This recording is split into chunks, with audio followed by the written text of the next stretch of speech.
Welcome back, my friend. Before we start the video, I really need your support. The channel is going through a tough time and your help means everything. Let's try to reach 1,000 likes and 1,000 comments. If everyone watching leaves just one like and one comment, we can easily make it happen. Don't forget to subscribe as well. And now, let's get started. I'd caught myself sitting in my patrol car waiting for something to happen more times than I could count. There's a particular kind of boredom that comes with working in a town like Miller's Bluff, Kentucky, population 450. Most nights I'd just drive around listening to the radio, occasionally stopping by the local diner for coffee strong enough to strip paint. The dashboard clock read 11:43 p.m. as I parked near the intersection of Route 14 and Old Mill Road. May 1996. The air hung heavy with the promise of summer, but spring hadn't fully released its grip on our little corner of Kentucky. I rolled down the window and lit a cigarette, watching the smoke curl upward into the night sky. 10 years on the job in Miller's Bluff had taught me patience. I knew every face, every name, every story in this town. Sheriff Wilson had hired me right out of the academy, said he liked my no-nonsense attitude. In reality, I think he just needed someone who could work weekends when he wanted to go fishing. Our department consisted of just 4 people, Sheriff Wilson, myself, and 2 other deputies, Pete Garrison and Sandra Beckman. We rotated shifts, though shifts was a generous term for our loose schedule. Miller's Bluff wasn't exactly a hotbed of criminal activity. Most of our calls involved drunk drivers, minor disputes between neighbors, or the occasional shoplifter at Hank's General Store. The jail, if you could call it that, had 1 cell and rarely saw occupants beyond Friday night drunks who were usually released by Sunday morning. I knew whose dog ran loose on Tuesdays, Mrs. Keller's retriever, which teenagers liked to sneak beers by the creek, the Dawson boys, and who was feuding with whom, the Mitchells and the Reardons, over a property line dispute going on 15 years. I took another drag of my cigarette and watched a moth dance around the streetlight. The radio crackled with static, but no calls. Pete had left about an hour earlier after we'd moved a dead deer off the highway, the most excitement we'd had all week. I was about to start another loop around town when the radio came to life. "Garrett, you there?" It was Hank, and something in his voice made me sit up straighter. I grabbed the radio. "Yeah, Hank, what's up?" "You might want to check in on Marla Smith. She's been calling around town looking for Dale. Says he didn't come home tonight, went out to the old quarry and never came back." Dale Smith. I knew him well enough. Mid-40s, worked maintenance at the high school, liked his whiskey a little too much on weekends. Not the type to cause trouble, but not always the most reliable husband either. "He probably just lost track of time," I said, though something in Hank's tone made me uneasy. "But I'll stop by." "Thanks. She sounds pretty worried." I tossed my cigarette out the window and started the car. The Smiths lived in a small house on the edge of town, one of those places that had seen better days but was kept neat through sheer determination. Their porch light was on when I pulled into the gravel driveway, and Marla Smith appeared at the door before I'd even shut off the engine. She stood in the doorway, arms crossed over her chest, her face tight with worry. Marla wasn't the type to panic easily. I'd known her since high school. She was 2 years behind me, quiet but smart. She'd married Dale right after graduation, and they'd settled into the kind of unremarkable small-town life that defined most of Miller's Bluff.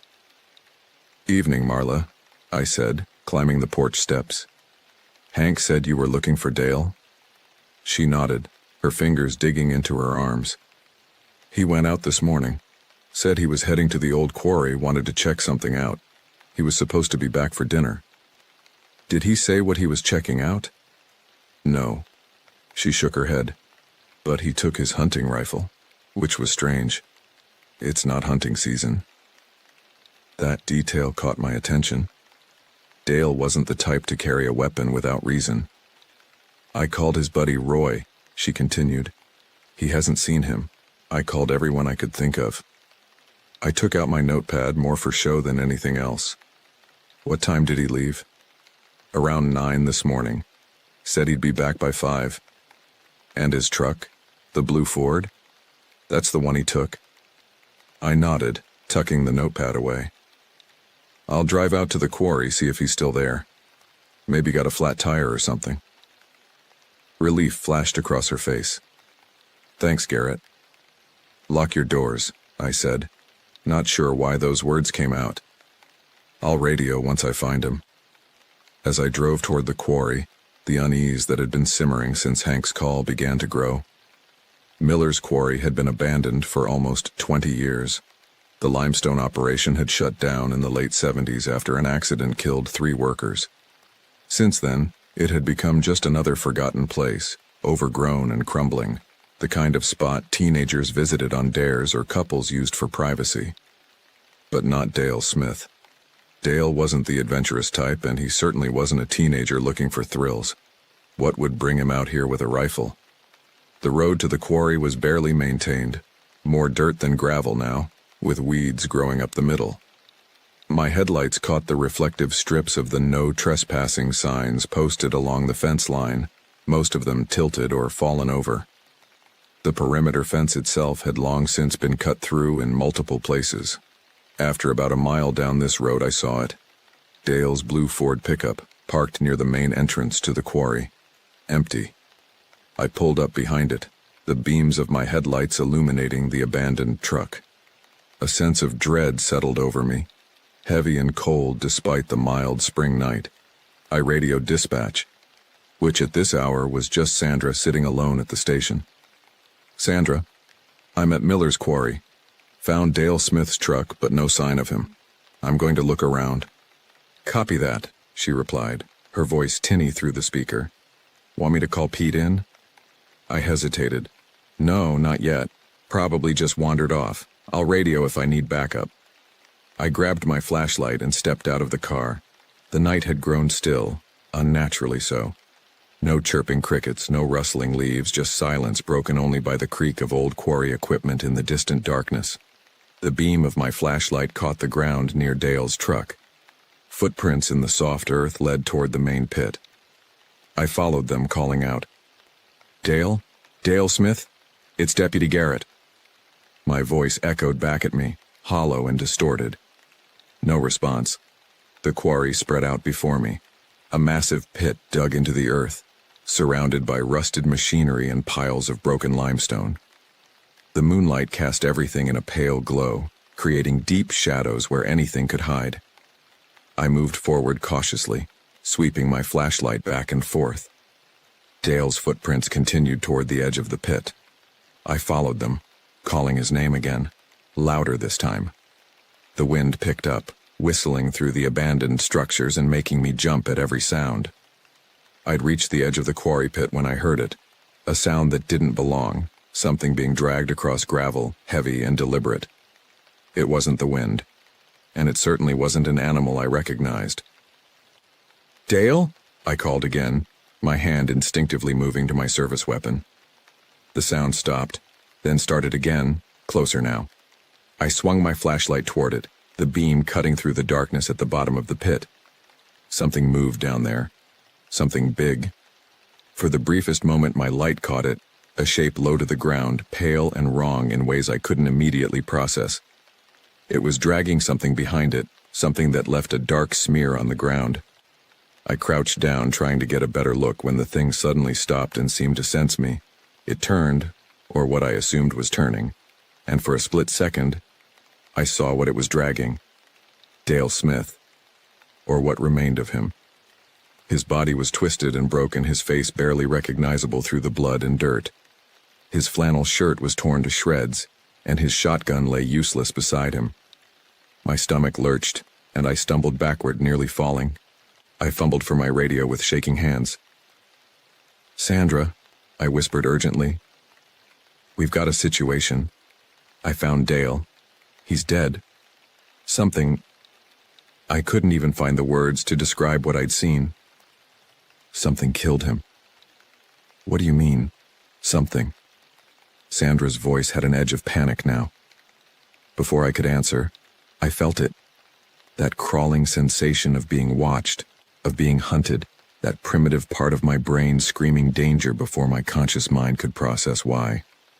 And then it emerged from the shadows at the bottom of the quarry, moving with a speed that defied its size, In the beam of my flashlight, I caught glimpses of it. A body too large and too wrong to be any animal I'd ever seen, skin stretched pale and taut over a frame that seemed to shift and contort as it moved. It was coming straight for me. I don't remember consciously deciding to run. One moment I was frozen in place, staring at the thing climbing up from the pit, and the next I was sprinting back toward my patrol car, heart pounding in my ears. My flashlight slipped from my grip, tumbling down into the quarry, its beam cutting wild arcs through the darkness as it fell. In those flashes of light I caught more glimpses of the creature, its body low to the ground but massive, moving with a fluid grace that seemed impossible for its size. Its skin was pale and waxy, stretched over a frame that seemed wrong in ways I couldn't articulate. But it was its face that would haunt me for years to come. In that brief, terrible moment when my falling flashlight illuminated it, I saw something that shouldn't exist. A visage that resembled a long dead corpse pulled from water, features distorted and melted, with eyes that reflected the light like pools of oil. I heard it behind me, gaining ground with each passing second. The scraping, dragging sound was louder now, punctuated by something that might have been breathing but sounded more like wet cloth being torn. I reached for my gun as I ran, pulling it free from its holster. The weight of it in my hand offered little comfort. What good would bullets do against whatever this was? Still, when I heard the thing closing in, I spun around and fired 3 shots in rapid succession. The muzzle flash briefly illuminated the area, and I saw the creature recoil, not from being hit, but from the light itself. It let out a sound, not a growl or a roar, but something between a hiss and the creaking of old wood, before slinking back into the shadows. That moment of hesitation was all I needed. I turned and sprinted the remaining distance to my patrol car, fumbling with the keys as I reached it. The door had barely closed behind me when something slammed into the side of the vehicle with enough force to rock it on its wheels. The metal of the door dented inward with a sickening crunch. I jammed the key into the ignition, and the engine roared to life. Through the window, I caught a glimpse of something pale sliding across the hood, leaving a trail of dark fluid that might have been blood. Dale's blood. I floored the accelerator, tires spinning in the loose gravel before finding purchase. The patrol car lurched forward, and I felt a heavy weight slide off the hood. In the rearview mirror, I saw nothing but darkness, but I could feel it watching me retreat. My hands shook so badly I could barely keep the car on the road. The radio crackled with Sandra's voice calling my name, asking for an update, but I couldn't find the words to respond. What could I possibly say that wouldn't sound like the ravings of a madman? It wasn't until I reached the main road that I finally keyed the radio. "Sandra," I managed, my voice barely steady. "Call Pete. Call Sheriff Wilson. Tell them..." I swallowed hard. "Tell them Dale Smith is dead and we need a team out at the quarry. And tell them to bring spotlights, lots of them." "Garrett, what happened? Are you hurt?" "Just do it," I snapped, then immediately regretted my tone. "Please, I'll explain when I get back." I should have gone straight to the station, but instead, I found myself pulling up to the Smith residence. The porch light was still on, and I could see Marla's silhouette through the curtains waiting. I sat in the car for several long minutes, trying to compose myself, trying to find the words to tell a woman that her husband was dead, killed by something I couldn't even begin to explain. When I finally stepped onto the porch, Marla opened the door before I could knock. One look at my face told her everything she needed to know. "No," she whispered, backing away. "No, no, no." I caught her as her knees buckled, guiding her to the couch in the small living room. "I'm so sorry, Marla," I said, the words inadequate and hollow. "What happened?" she asked, her voice barely audible. "Was it an accident?" I hesitated. What could I tell her? That something inhuman had torn her husband apart? That I'd fired at it and run like a coward? "We don't know all the details yet," I said carefully. "I found him at the quarry. He didn't suffer." This last part was a lie, but a necessary one. Marla's eyes searched my face, and I had the uncomfortable feeling she knew I was hiding something. "There's more, isn't there?" she asked. Before I could answer, the radio on my belt crackled to life. "Garrett, come in," Pete's voice tense and urgent. I excused myself, stepping onto the porch to respond. "I'm here." "We're at the quarry," Pete said. "There's a lot of blood, but no body." "And what happened to your flashlight?" "We found it smashed to pieces at the bottom of the pit." A chill ran down my spine. "What do you mean, no body? Dale was there, I saw him." "Well, he's not here now. Just blood and—" Pete's voice dropped. "Drag marks leading into the old access tunnels. Sheriff says we're not going in there tonight, not without proper equipment and more men." The access tunnels. I'd forgotten about them. A network of passages carved into the limestone that connected different parts of the quarry operation. They'd been abandoned along with everything else, left to crumble and collapse. "What about tracks?" I asked. "Do you see any tracks that don't look human?" A long pause. "What kind of question is that, Garrett? What exactly did you see out here?" I closed my eyes, remembering the pale, distorted shape. "I don't know, Pete. I really don't know." When I returned inside, Marla was sitting exactly where I'd left her, her face a mask of grief and shock. I sat beside her and took her hands in mine. "Marla, did Dale mention anything unusual lately? Any reason he might have gone to the quarry with his rifle?" She stared at me, confusion momentarily overriding her grief. "No, nothing." Then her expression changed, as if remembering something. "Wait. He did mention hearing something strange a few nights ago. He was out back splitting wood and said he heard noises coming from the direction of the quarry. Said it sounded like—" She frowned, trying to recall his exact words. "Like something big moving around in the trees." "Did he describe it?" She shook her head. "He just said it gave him the creeps. I told him it was probably just a bear, but he said it sounded wrong." She squeezed my hand suddenly. "Garrett, what killed my husband?" I couldn't meet her eyes. "I don't know," I said, and it wasn't entirely a lie. I didn't know what that thing was, only that it wasn't anything that should exist in our world. I stayed with Marla until her sister arrived, then headed to the station. The small building that housed the Miller's Bluff Police Department was buzzing with activity when I arrived. Unusual for any time, but especially at nearly 2 in the morning. Sheriff Wilson was at his desk, his face grim as he spoke on the phone. Pete and Sandra stood nearby, both looking shaken. They all turned to look at me as I entered. "There you are," Sheriff Wilson said, hanging up the phone. "Want to tell me what the hell happened out there? And what's this about seeing something that killed Dale?" I sank into a chair, suddenly exhausted. "I don't know how to explain it, Sheriff. I saw something at the quarry, something that had killed Dale and was dragging his body.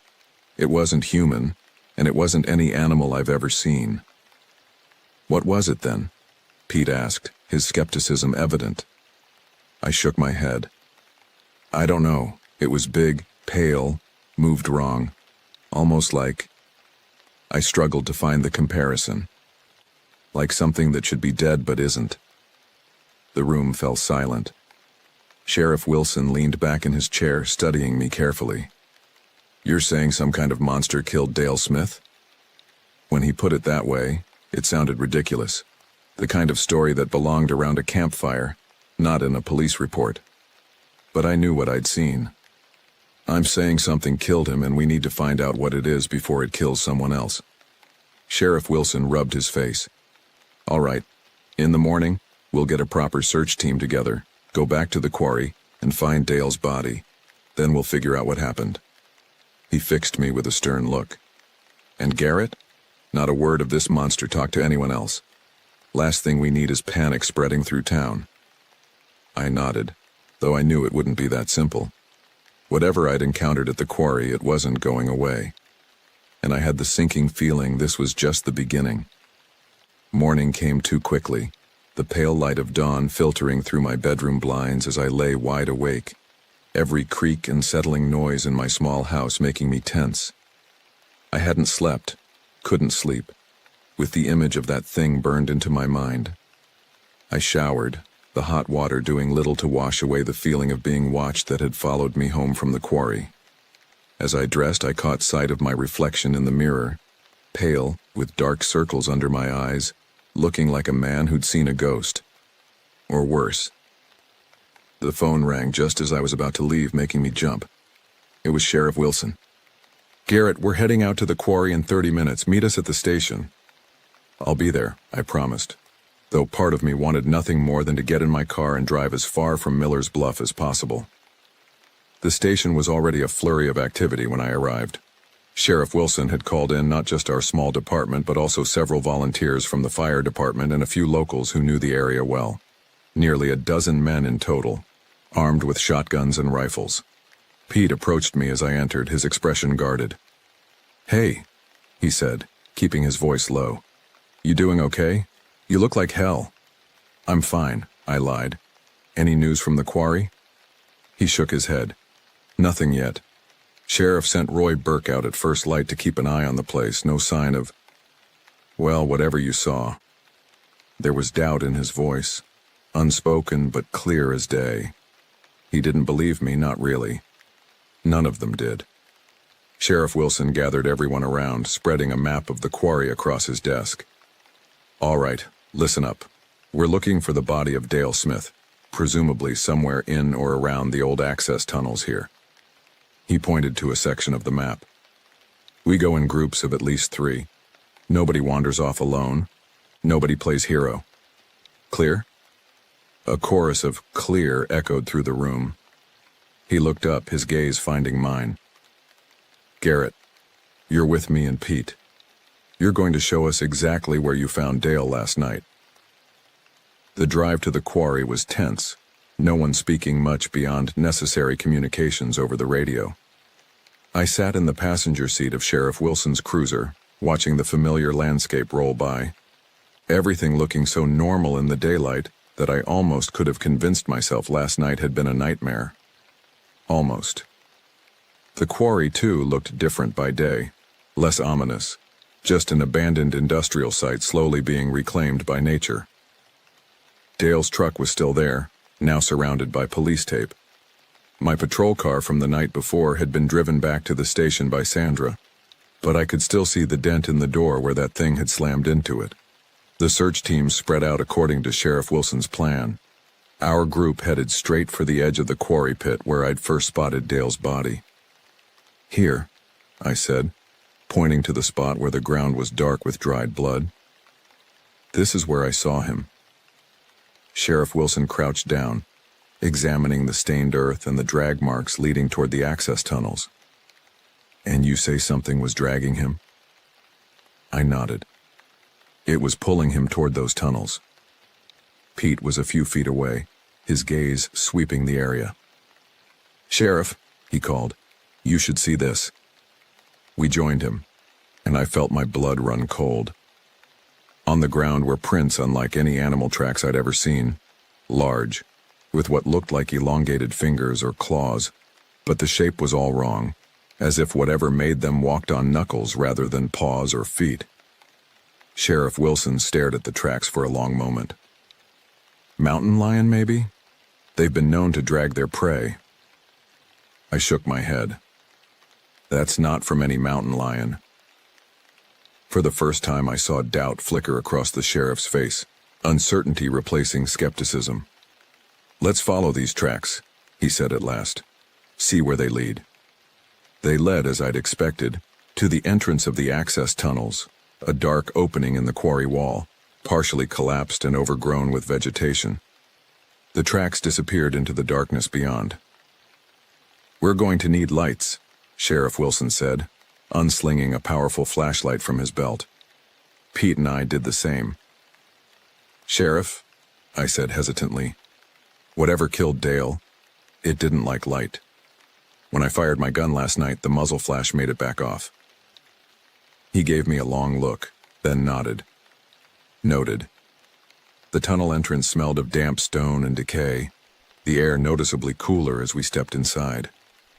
Our flashlight beams cut through the darkness, illuminating walls of rough-hewn limestone streaked with mineral deposits that glittered like stars. The tracks continued, clearer here in the soft earth of the tunnel floor. Alongside them, the drag marks left a continuous trail of disturbed dirt and occasional dark stains that could only be blood. We'd gone perhaps 50 yards into the tunnel when Pete suddenly stopped. "Listen," he whispered. We froze, straining our ears. At first I heard nothing but the distant drip of water somewhere deeper in the tunnels. Then I caught it, a soft, rhythmic sound, like something breathing, but wet and labored. "It's coming from up ahead," Sheriff Wilson murmured, his hand moving to his sidearm. The tunnel widened into a small chamber, the ceiling rising high above us, supported by rough stone pillars left by the quarry workers. Our flashlight beams danced across the walls, revealing nothing but more limestone and darkness. Then Pete's light caught something, a pale shape huddled in the corner of the chamber. For a terrible moment, I thought it was the creature from the night before, but as the beam steadied, I realized it was Dale's body, or what remained of it. He lay crumpled against the wall, his body torn and broken, chest cavity splayed open and hollow. His face was frozen in an expression of pure terror, eyes wide and staring at nothing. "Jesus," Pete whispered, turning away. Sheriff Wilson approached the body cautiously, his face grim. What the hell did this to him? The breathing sound had stopped. The silence that replaced it was somehow worse, pressing against my ears like a physical weight. "We need to get him out of here," I said, the words catching in my throat. Sheriff Wilson nodded. "Pete, radio the others. Tell them we found Dale and need the extraction team." Pete stepped away to make the call, his voice echoing strangely in the chamber. I moved closer to Dale's body, forcing myself to look, to search for any clues about what had killed him. That's when I noticed something strange. Marks on the limestone wall behind the body. Not random scratches, but deliberate lines carved into the stone. They formed a crude symbol, something like a circle with a vertical line through it. "Sheriff," I called, pointing to the marks. "Look at this." He leaned in, frowning. "What is that? Some kind of graffiti?" "I don't think so. These look fresh." Before he could respond, Pete returned. "Teams on their way, should be here in 10 minutes. Sheriff Wilson straightened up. "Good. Let's secure the—" A sound cut him off. The same dragging, scraping noise I'd heard the night before, coming from deeper in the tunnels. All three of us spun toward it, flashlights aimed into the darkness. "What was that?" Pete asked, his voice tight. I knew exactly what it was. "We need to leave. Now." The sound came again, closer this time, accompanied by that wet, labored breathing. Our flashlight beams caught nothing but empty tunnel. "Move," Sheriff Wilson ordered, drawing his weapon. "Back to the entrance now." We began retreating, walking backward, eyes fixed on the darkness ahead. Pete was first, followed by me, with Sheriff Wilson bringing up the rear. We'd made it halfway back to the entrance when the lights began to flicker. First Pete's, then mine, then the sheriff's. "What the hell?" Pete muttered, shaking his flashlight. The beams steadied momentarily, then died completely, plunging us into absolute darkness. I felt panic rising in my chest, remembering how the creature had recoiled from light. "Everyone stay calm," Sheriff Wilson said, his voice steady despite the situation. "Keep moving toward the entrance. We can still see daylight from here." It was true. A faint grayish glow marked the tunnel entrance, perhaps 30 yards away. We quickened our pace, nearly at a run now, when I heard it. The sound of something moving in the darkness behind us, fast and purposeful. "Run!" I shouted, abandoning all pretense of calm. We sprinted for the entrance, the sounds of pursuit growing louder with each step. I could hear Sheriff Wilson's labored breathing behind me, followed by a sudden cry and the sound of a body hitting the ground. "Sheriff!" Pete shouted, stopping and turning back. "Go!" Wilson's voice strained but commanding. "Get out!" I grabbed Pete's arm, pulling him toward the entrance. "We need light," I gasped. "Lots of it." We burst out of the tunnel into the daylight, immediately turning to face the darkness we'd fled. For several agonizing seconds, there was nothing but silence from the tunnel. Then Sheriff Wilson emerged, stumbling and limping, his face sheet white. "It's in there," he panted. "I saw it. God help me, I saw it." Before we could respond, other search team members came running, drawn by our shouts. They surrounded us, questions flying fast and furious. "What happened? Where's Dale? Did you find something?" Sheriff Wilson held up a hand, silencing them. "Dale's body is in a chamber about 50 yards in, and there's something else in there with him." He looked at me, his expression grim. Garrett was right. Whatever it is, it's not natural. A murmur ran through the assembled men, a mixture of disbelief and fear. "We need more lights," I said. "Powerful ones. And weapons." Roy Burke, a local hunter who'd known Dale for years, stepped forward. "What exactly are we dealing with here, Sheriff?" Sheriff Wilson hesitated, clearly struggling with how to explain what he'd seen. "I don't know. But it killed Dale and it's dangerous." He turned to the group. "I want 4 volunteers with rifles to come with us back into that tunnel. Everyone else form a perimeter around the entrance. Nothing gets out without going through you." Men shuffled, exchanging nervous glances, but several stepped forward, Roy among them. As they gathered weapons and flashlights, Pete pulled me aside. "What did he see in there?" he asked quietly. "He looks like he's seen a ghost." "Not a ghost," I replied. "Something worse?" Within 20 minutes we were ready, 7 of us in total, armed with shotguns, rifles, and the most powerful flashlights we could find. Sheriff Wilson, despite his obvious limp, insisted on leading us back into the tunnel.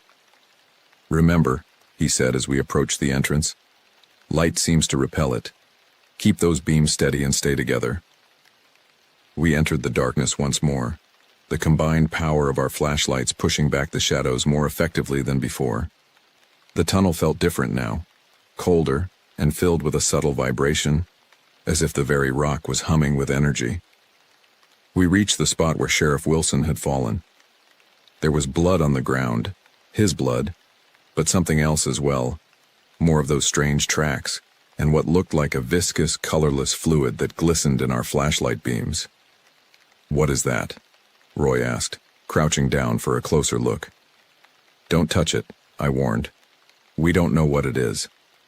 We continued to the chamber where we'd found Dale's body, moving more cautiously now. The chamber appeared empty when we entered, our light sweeping across the walls. Then Roy shouted in alarm, his flashlight beam fixed on the corner where Dale had been. The body was gone. The disappearance of Dale's body sent a ripple of panic through our group. We stood in the empty chamber, flashlight beams cutting frantically through the darkness, illuminating nothing but limestone walls and the bloodstain where his body had lain. "Could it have dragged the body deeper into the tunnels?" Pete suggested, his voice tight with tension. Sheriff Wilson shook his head. "We would have seen drag marks." He pointed to the floor with his flashlight.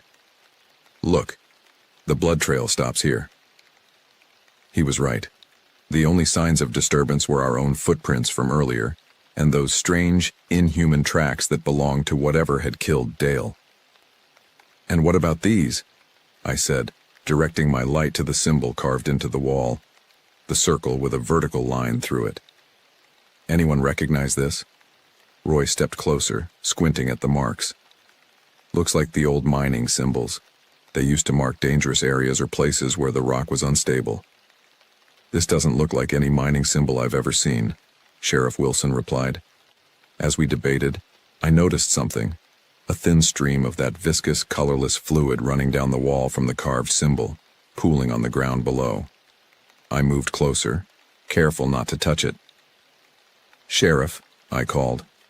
"This substance, it's coming from the symbol itself." He joined me, examining the fluid with a frown. "What the hell is going on here?"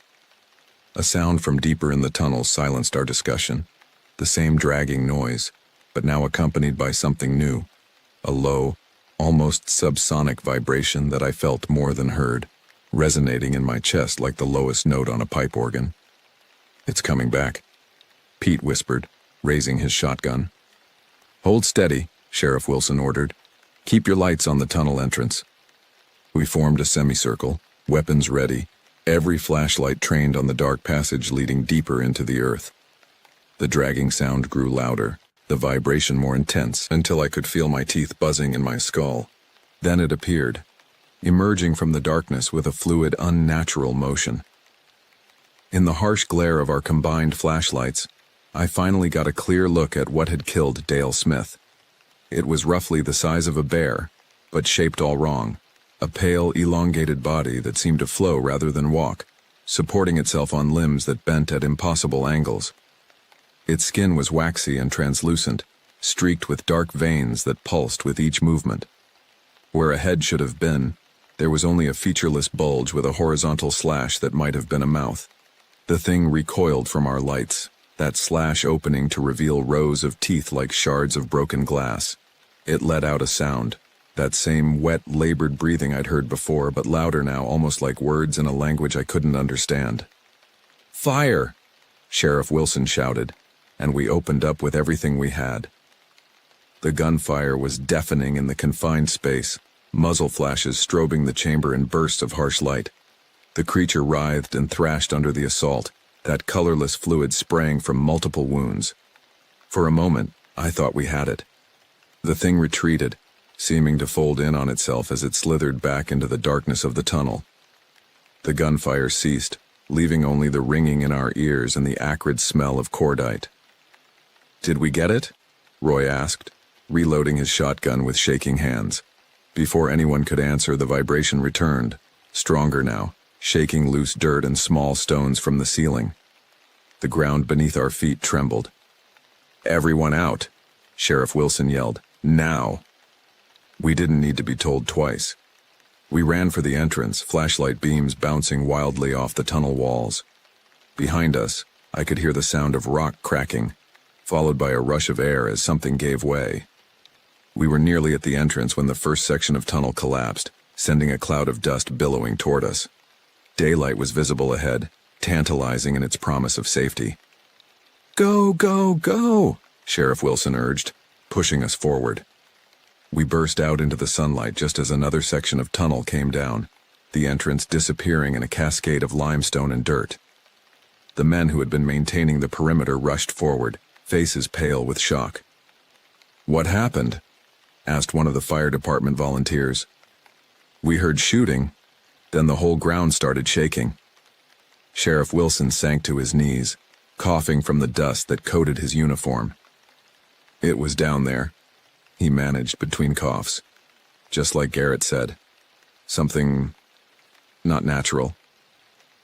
I helped him to his feet, my own hands trembling with adrenaline and fear. "Did we kill it?" He shook his head. "I don't know, but I think we just made it angry." In the hours that followed, we established a secure perimeter around the quarry. Sheriff Wilson called in additional help from the county sheriff's department, and by nightfall, the entire site was cordoned off with police tape and armed officers. Dale's body was still missing, and the access tunnel remained collapsed, sealing off whatever lurked within, at least for now. Sheriff Wilson had been on the phone most of the afternoon, trying to explain the situation to increasingly skeptical county officials who wanted to know why he needed reinforcements for what appeared to be a simple missing person case gone wrong. I sat in my patrol car, writing up my report and trying to make sense of what we'd seen. The image of that creature kept replaying in my mind, along with the strange symbol carved into the wall. There was a connection there, I was sure of it, but I couldn't see what it was. A tap on my window startled me. It was Pete holding 2 cups of coffee. I rolled down the window and he handed me one. "Thought you could use this," he said, leaning against the car. "Sheriff's going crazy trying to explain this to the county boys. They think we're all suffering from mass hysteria or something." I took a sip of the coffee, grateful for its warmth. Can you blame them? If someone had told me this story a day ago, I'd have thought they were nuts. Pete nodded, his gaze drifting toward the quarry. "What do you think that thing was?" I don't know, I admitted. But I'm going to find out. How? The tunnels collapsed. I hesitated, then decided to share my thoughts. That symbol on the wall? I need to know what it means. And I need to learn more about the quarry's history. There might be something there, some explanation for what's happening. Pete sipped his coffee thoughtfully. Old man Jenkins might know something. He worked at the quarry for 30 years before it shut down. It was a good suggestion. Martin Jenkins was in his 80s now, living in a small house on the edge of town. If anyone knew the quarry's secrets, it would be him. I'll talk to him tomorrow, I said. Right now, we need to make sure nothing gets out of that quarry.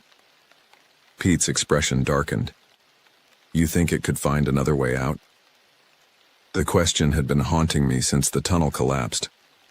I think we need to assume it can. Night fell over Miller's Bluff, bringing with it a tension that hung in the air like a storm about to break. The quarry was quiet, illuminated by powerful floodlights that the county team had brought in. Armed officers patrolled the perimeter, their faces grim in the artificial glare. I took the first watch, sitting in my patrol car with a thermos of coffee and a shotgun across my lap. The radio occasionally crackled with updates from other officers, but there was no sign of the creature. Around midnight, Sheriff Wilson joined me, sliding into the passenger seat with a heavy sigh. He looked exhausted, the events of the day etched into the lines of his face. County's sending a specialist team tomorrow, he said, rubbing his eyes. Some kind of hazardous materials unit. They think we might be dealing with toxic gas causing hallucinations. I snorted. You saw that thing, Sheriff. That wasn't a hallucination. I know. But what am I supposed to tell them? That we've got a monster living in our quarry? He shook his head. They'd have me committed. We sat in silence for a while, watching the floodlights cast long shadows across the abandoned equipment. Pete mentioned old man Jenkins, I said eventually. Thought he might know something about the quarry's history. Sheriff Wilson nodded. Worth a shot. There were always stories about the quarry, even when I was a kid. Most of them just the usual ghost tales, but... He trailed off, seeming to consider something. You know, when the accident happened back in '78, they never did find all the bodies. This was news to me. What do you mean? 3 men died when one of the tunnels collapsed. They recovered 2 of the bodies, but the third, a guy named Victor Crane, they never found him. The tunnel was too unstable to keep searching, so they sealed it off and declared him dead. A chill ran down my spine. Which tunnel was it? Sheriff Wilson looked at me, his expression grim. The same one we were in today. The connection felt significant, though I couldn't yet see how it all fit together. I need to talk to Jenkins, I said. First thing tomorrow. I'll come with you, the sheriff replied. After what we've seen, I want answers as much as you do. The rest of the night passed without incident, but neither of us slept. When dawn broke, we handed over to the day shift and drove to Martin Jenkins' house on the outskirts of town. The old man was already up, sitting on his porch with a mug of something that steamed in the cool morning air.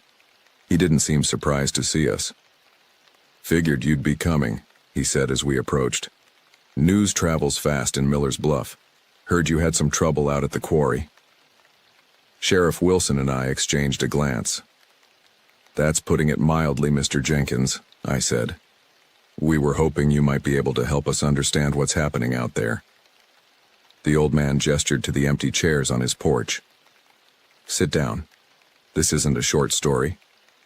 We sat, and Jenkins leaned forward, his weathered face serious. That quarry was always different, even before the accident. There was a section of limestone we weren't supposed to touch, had those symbols carved into it, kind of like a circle with a line. My heart skipped a beat. You've seen that symbol before? He nodded. All over the deeper tunnels. Old-timers said they were put there by the original surveyors back in the 20s. Warning signs, they called them, marking places where the rock was wrong. Wrong how? Sheriff Wilson asked. Jenkins took a sip from his mug before answering. Wrong in ways that don't make sense. Areas where the limestone was soft when it should have been hard, or where the walls would sweat that clear fluid even though there was no water source nearby. He looked at us closely. You've seen it, haven't you? That fluid? I nodded, remembering the viscous substance oozing from the walls. What is it? Nobody knows. Company scientists came out once, took samples, never told us what they found. He leaned back in his chair. But after they left, the foreman ordered those sections sealed off. Said they were unstable, but that wasn't it. Something about those areas scared them. Sheriff Wilson shifted in his seat. What about the accident in '78? The one where Victor Crane went missing? Jenkins' expression darkened. That wasn't an accident. Crane was obsessed with those symbols, spent all his free time in the restricted tunnels studying them. Day of the so-called accident, he'd convinced 2 others to help him break through a sealed section. The collapse happened right after they got through. And they never found Crane's body, I said, remembering what Sheriff Wilson had told me. Jenkins shook his head. Never found a trace of him. But after that, things started happening around the quarry. Equipment failing for no reason. Men hearing noises in the tunnels, seeing shapes in the darkness. What kind of shapes? I asked, though I already knew the answer. Pale things, Jenkins said quietly. Things that moved wrong. Most of the men quit after a while. Couldn't handle it. Company shut the place down a year later. Said the limestone quality had dropped. But that was just an excuse. He fixed us with a penetrating stare. Whatever's in that quarry, it's been there a long time. Those symbols? They're not warnings about unstable rock. They're warnings about something else. Something that lives in the limestone. And you think it's connected to Crane's disappearance? Sheriff Wilson asked. Jenkins nodded. I think he found something down there. Something that should have stayed buried. And now it's waking up. A silence fell over the porch as we absorbed his words. It sounded like the ramblings of a superstitious old man, but after what we'd seen in the quarry, I couldn't dismiss it. Is there anything else you can tell us? I asked. Anything that might help us understand what we're dealing with or how to stop it? Jenkins thought for a moment. There was one thing. Before the quarry closed, some of the men reported seeing Crane again. What do you mean, seeing him again? Sheriff Wilson demanded. I thought he was missing, presumed dead. He was, Jenkins confirmed. But they swore they saw him in the tunnels, changed somehow, pale and wrong, like he'd been underground too long. He never spoke, just watched from the shadows. After the 3rd sighting, management sealed the entire tunnel network permanently. I remembered the creature we'd encountered, its pale, distorted form, the way it moved. Could it somehow be connected to Victor Crane, a man missing for nearly 20 years? Thank you, Mr. Jenkins, I said, standing. You've given us a lot to think about. As we walked back to the car, Sheriff Wilson grabbed my arm. You don't actually believe all that, do you? That some miner turned into whatever that thing is. I met his gaze steadily. After what we saw yesterday, I'm willing to consider anything. And those symbols, the fluid, it all fits with what Jenkins told us. He ran a hand through his hair, looking suddenly older. So what do we do now? We go back to the quarry, I said, and we find out exactly what happened to Victor Crane. The county's hazardous materials team arrived around noon, 4 men in unmarked vans carrying equipment I didn't recognize. Their leader, a Dr. Mason, listened to our account with professional skepticism, nodding occasionally but clearly unconvinced by our monster theory. Gas pockets are common in limestone quarries, he explained as his team set up monitoring equipment around the collapsed tunnel entrance. Hydrogen sulfide, carbon dioxide, even methane, they can all cause hallucinations, paranoia, and in some cases, death. I think that's what we're dealing with here. Sheriff Wilson glanced at me, clearly frustrated. And what about the tracks we found? The strange fluid on the walls? Dale Smith's missing body? Dr. Mason shrugged. Animals could have taken the body. As for the rest, well, let's wait for the test results before jumping to conclusions. I bit back a retort. There was no point arguing with someone who hadn't seen what we had. Instead, I pulled Sheriff Wilson aside while the team worked.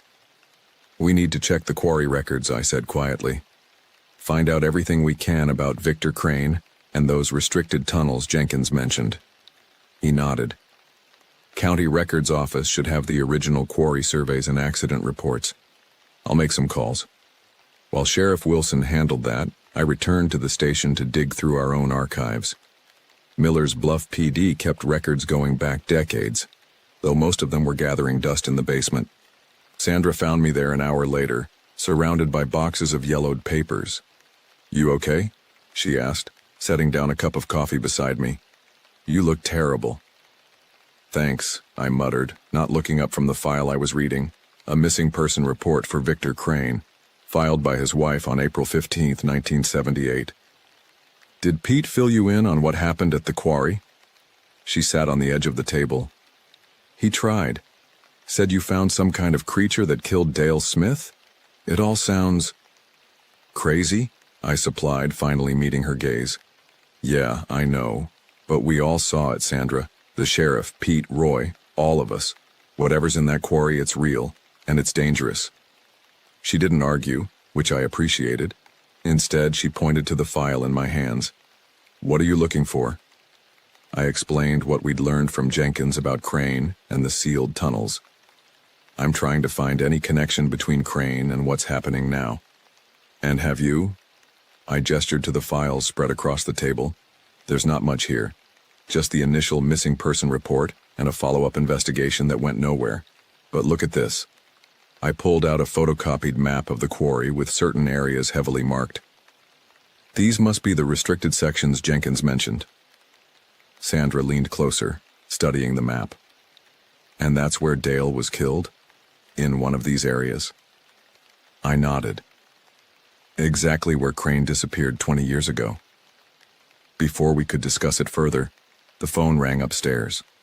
Sandra went to answer it, returning a minute later with a grim expression.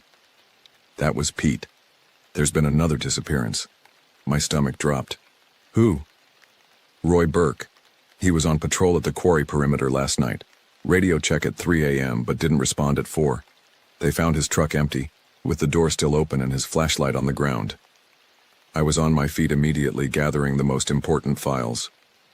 "We need to get back to the quarry." By the time we arrived, the scene was chaotic. County officers, our own deputies, and the hazmat team all milled around, sharing theories and arguing about jurisdiction. Sheriff Wilson stood by Roy's abandoned truck, his face set in a grim mask. "Any sign of him?" I asked as I approached. He shook his head. "Nothing. But there's this." He pointed to the ground beside the truck where a now familiar set of tracks led away from the vehicle and into the woods surrounding the quarry. "The same tracks from the tunnel," I confirmed, crouching to examine them.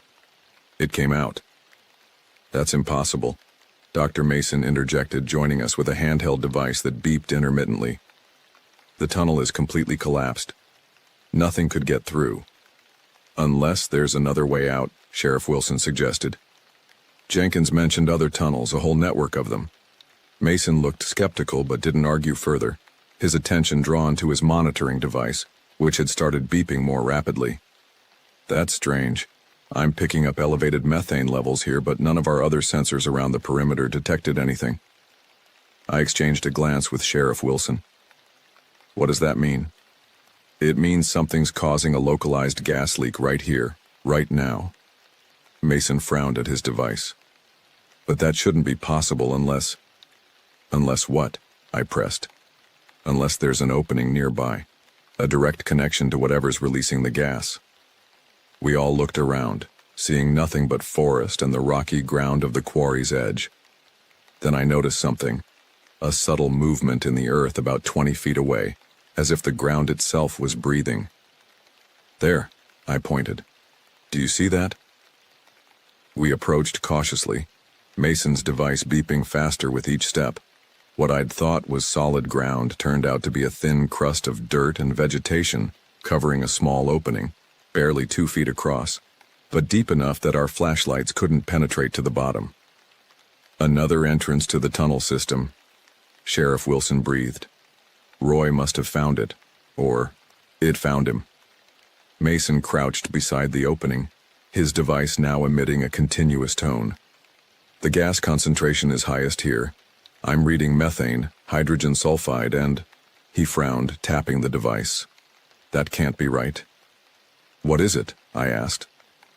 The device is detecting organic compounds that don't make sense. Complex proteins that shouldn't be airborne. He looked up at us, his scientific skepticism visibly wavering. Whatever's down there, it's not just gas. Sheriff Wilson straightened, coming to a decision. We need to seal this entrance immediately and any others we find. Then we need a proper search team to go in after Roy. You can't be serious, Mason protested. After what happened to your last team. Roy is one of ours, Sheriff Wilson said firmly. We don't leave our people behind. While Mason's team worked to temporarily seal the opening with expandable foam, I pulled Sheriff Wilson aside to share what I'd found in the archives. According to these records, Crane was obsessed with the quarry long before he disappeared. He'd filed multiple reports with management about unusual findings in the limestone, anomalous fossils, strange mineral deposits, even what he called unexplained biological activity in certain sections. Biological activity? Sheriff Wilson repeated. What does that mean? I don't know, but look at this. I showed him a page from Crane's personnel file, which included a disciplinary note. A month before he disappeared, he was reprimanded for collecting samples from the restricted tunnels without authorization. The company confiscated the samples and threatened to fire him if he continued. Sheriff Wilson frowned. So Crane found something in those tunnels, something the company wanted to keep quiet. And then he disappeared while investigating further. Exactly. And now, 20 years later, whatever he found is active again. Our conversation was interrupted by a shout from one of the county officers near the edge of the woods. Sheriff, over here! We rushed over to find the officer standing over what looked like a piece of torn clothing, a fragment of a uniform shirt with the Miller's Bluff PD patch still attached. Roy's shirt. There's more, the officer said, pointing deeper into the trees. Some kind of trail. We followed it, a sporadic path of torn fabric, disturbed earth, and occasionally smears of blood. It led to another opening in the ground, this one larger than the first, a jagged tear in the earth partially hidden beneath a fallen tree. Sheriff Wilson radioed for Mason and his team, who arrived minutes later with their equipment. The readings were off the charts. Whatever's happening, this opening is the epicenter, Mason said, his earlier skepticism now replaced with professional concern. We need to evacuate the area, set up a proper perimeter. What about Roy? I demanded. Mason hesitated. If he went down there, he didn't need to finish the sentence. As the evacuation order went out and personnel began to pull back to a safer distance, I made a decision. I couldn't leave Roy down there, not knowing what was waiting in the darkness. I pulled Sheriff Wilson aside. I'm going in after him. The hell you are, he replied immediately. You saw what happened last time. That's why I have to go. I know what we're dealing with. I gestured to the gathered county officers and hazmat team. They don't. They still think this is just some gas leak. Sheriff Wilson studied my face, then sighed. You're not going alone. Boss, that's final. He cut me off. If you're going, I'm coming with you. And we're doing this right. Proper equipment back up on the surface, the works. I wanted to argue but knew he was right. Going in alone would be suicide. The next few hours were a flurry of preparation.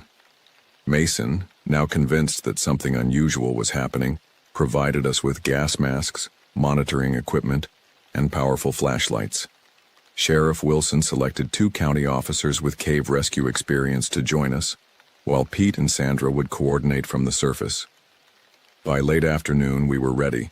The 4 of us stood at the edge of the larger opening, now secured with temporary supports to prevent collapse. Radio check every 5 minutes, Sheriff Wilson instructed Pete. If we miss 2 checks in a row, you call for emergency backup and seal this entrance. Understood? Pete nodded, his face tense. Be careful down there. I checked my equipment one last time. Gas mask, flashlight, radio, sidearm, and a shotgun slung across my back. It felt inadequate for what we might face, but it was all we had. Let's go, I said, and led the way into the darkness. The tunnel was natural at first, a narrow fissure in the limestone that descended steeply. We climbed down carefully, using the cave rescue equipment to secure our passage. After about 30 feet, the fissure widened into what was clearly a man-made tunnel, one of the quarry's old access passages. This must connect to the main tunnel system, Sheriff Wilson observed, his voice muffled by his gas mask. One of the county officers, Anderson, according to his uniform, checked a handheld device. Air quality is poor, but not immediately dangerous. High CO2 trace methane. We continued deeper, the tunnel gradually widening until we could walk comfortably. The walls here were smooth, carved by quarry workers decades ago, but something about them seemed wrong. The limestone had a strange, almost organic texture in places, with veins of darker material running through it. Look, I said, pointing my flashlight at a section of wall. There's one of those symbols. Sure enough, carved into the stone was the circle with a vertical line, the warning sign Jenkins had mentioned, and beside it, a dark stain where that viscous fluid had seeped from the rock. Don't touch it, Sheriff Wilson warned as Anderson moved closer to examine the symbol. What does it mean? Asked the other county officer, Rodriguez. Nothing good, I replied, continuing down the tunnel. We followed the passage for nearly 10 minutes, occasionally passing more of the symbols. The tunnel began to slope downward again, taking us deeper beneath the earth. My ears popped with the changing pressure. Radio check, Sheriff Wilson called into the surface. Pete's response came back garbled but understandable. They were still with us, monitoring our progress. The tunnel eventually opened into a larger chamber, similar to the one where we'd found Dale's body. But this space showed signs of recent activity, disturbed earth, what looked like drag marks across the floor, and most disturbingly, a large depression in the center filled with a pool of that colorless fluid. What the hell is that? Rodriguez asked, training his flashlight on the pool. Anderson approached cautiously, holding out his monitoring device. It immediately began beeping rapidly. These readings don't make sense, he said. The device is registering this substance as both organic and inorganic simultaneously. Stay back from it, I warned, remembering how the creature had seemed to secrete the same fluid. We skirted around the pool, heading toward another tunnel that led deeper still. As we walked, I noticed something embedded in the wall, small curved objects that at first glance resembled fossils. Sheriff Wilson saw them too. Are those bones? I moved closer, examining them carefully. They were indeed bones, but unlike any I'd seen before, too large for any animal native to Kentucky, with strange ridges and protrusions that seemed unnatural. Look at how they're positioned, Anderson observed. It's like they're growing out of the rock itself. I remembered what Jenkins had said about areas where the limestone was wrong, and Crane's reports of unexplained biological activity. Was this what he had found? Evidence of something living within the stone itself? We pressed on, the tunnel narrowing again and curving sharply downward. The air grew noticeably warmer, and a faint vibration thrummed through the rock, the same subsonic pulse I'd felt before encountering the creature. Do you feel that? I asked quietly. Sheriff Wilson nodded. It's close. The tunnel opened suddenly into a vast underground chamber, so large our flashlights couldn't reach the far walls or ceiling. The floor dropped away into what appeared to be a natural pit filled with more of the colorless fluid, but on a much larger scale, a pool perhaps 30 feet across. And there, at the edge of the pool, lay Roy Burke, or what remained of him. His body was splayed out on the stone, chest cavity torn open like Dale's had been, but there was something different about him. His skin had taken on a pale, waxy appearance, and dark veins were visible beneath the surface, pulsing with a slow rhythm. "Oh God," Rodriguez whispered. "Is he?" "He's dead," Sheriff Wilson confirmed grimly. "But something's happening to his body." As we watched in horror, Roy's fingers twitched, a subtle movement that might have been dismissed as a trick of the light if not for what happened next. His head turned, the motion jerky and unnatural, and his eyes opened, eyes that were now clouded and colorless, like the fluid in the pool. "That's not possible," Anderson gasped. "He can't be alive." But Roy's body was moving, struggling to sit up with movements that seemed puppeted by an unseen force. Dark fluid seeped from his mouth as his jaw worked silently. "We need to leave," I said, backing away. "Now." A sound from behind us made us all spin around, that familiar dragging noise, coming from the tunnel we'd entered through. We were trapped. "There!" Sheriff Wilson hissed, pointing to another tunnel on the far side of the chamber. "That might lead out."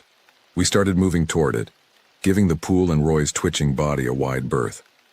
But as we reached the middle of the chamber, the vibration intensified, and the pool began to bubble and churn. Something was rising from its depths. It emerged slowly, a massive, pale shape that unfolded itself like a blooming flower made of flesh. In the beam of our flashlights, I caught glimpses of what might have been a face, distorted and melted, with features that shifted and flowed as if not fully formed. The rest of its body was worse, a writhing mass of limbs and appendages that seemed to both grow from and melt back into its central mass. And embedded within this horror, visible through its translucent flesh, were human remains. Bones, organs, and what might have been faces, pressing against the surface as if trying to break free. One of these half-formed faces turned toward us, and with a jolt of recognition, I realized it matched the old photograph of Victor Crane I'd seen in the missing person report. "Run!" Sheriff Wilson shouted, firing his shotgun at the creature. The blast tore through its fluid form, causing it to recoil with a sound like tearing fabric. But the wound closed almost immediately, the creature flowing around the damage like water. We sprinted for the far tunnel, Anderson in the lead.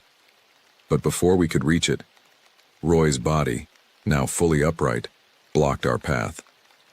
His movements were jerky and wrong, his head tilted at an impossible angle. "Stop," he said, but the voice wasn't his. It was deeper, resonant, and seemed to come from everywhere at once. "Why do you fear us?" Anderson raised his weapon, but Sheriff Wilson pushed it down. "Roy, are you in there?" A smile spread across Roy's face, too wide, stretching the skin unnaturally. "Roy is here, Dale is here, Victor is here, all are here." He gestured toward the creature in the pool. "All are part of the whole." "What are you?" I demanded, keeping my shotgun trained on him. Roy's head tilted further, the angle making my stomach turn. "We are ancient. We slept in the stone until Victor found us, weakened us with his machines and chemicals. Now we wake. Now we grow." "By killing people?" Sheriff Wilson's voice was tight with anger. "Not killing, joining." Roy's body took a step toward us, movement smoother now, as if whatever controlled him was learning how to operate his limbs. "As you will join." The creature in the pool began to move toward the edge, its massive form flowing like liquid across the stone. Behind us, the dragging sound grew louder as whatever had been following us entered the chamber. We were surrounded. I looked at Sheriff Wilson, saw the realization in his eyes. We weren't getting out of this. Not all of us, anyway. "Go," I told him, nodding toward the far tunnel. "Get them out. I'll hold it off." "Like hell you will," he replied, but I could see he understood the necessity. Someone had to stay behind. "You know I'm right," I said quietly. "Someone needs to warn the town. Evacuate everyone. This thing is spreading." After a long moment, he nodded. "What are you going to do?" I glanced around the chamber, noting the unstable-looking ceiling and the support pillars left by the quarry workers. "Bring the whole place down." Sheriff Wilson clasped my shoulder. "It's been an honor working with you, Garrett." "Likewise, boss." I turned to Anderson and Rodriguez. "Get him out of here. Make sure the town is evacuated." They hesitated, then nodded, pulling Sheriff Wilson toward the far tunnel. As they moved, I faced Roy's twisted form and the creature emerging from the pool. "You won't join us?" Roy's voice asked, sounding almost sad. "Not today," I replied, raising my shotgun. But instead of aiming at Roy or the creature, I fired at the nearest support pillar. The blast echoed through the chamber, and chunks of limestone fell from the ceiling.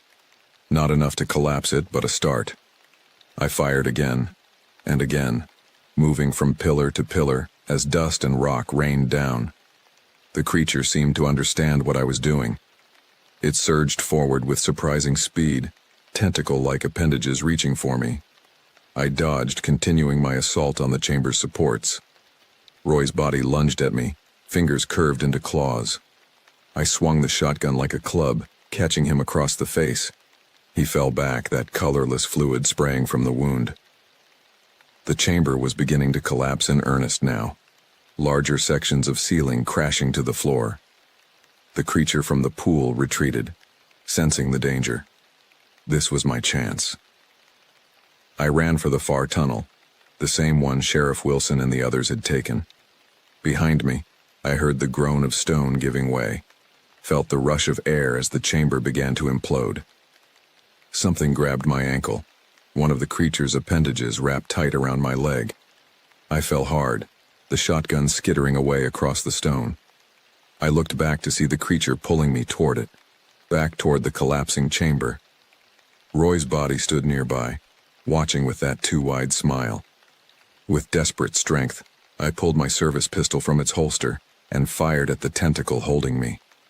The fluid form recoiled, loosening its grip enough for me to break free. I scrambled to my feet and ran, the tunnel shaking around me as the collapse spread. Behind me, I heard a sound like the earth itself crying out in pain, the creature being crushed beneath tons of limestone. The tunnel sloped upward, and I could see light ahead, flashlight beams. Sheriff Wilson and the others were waiting for me. "Go!" I shouted as I reached them. "The whole system is coming down."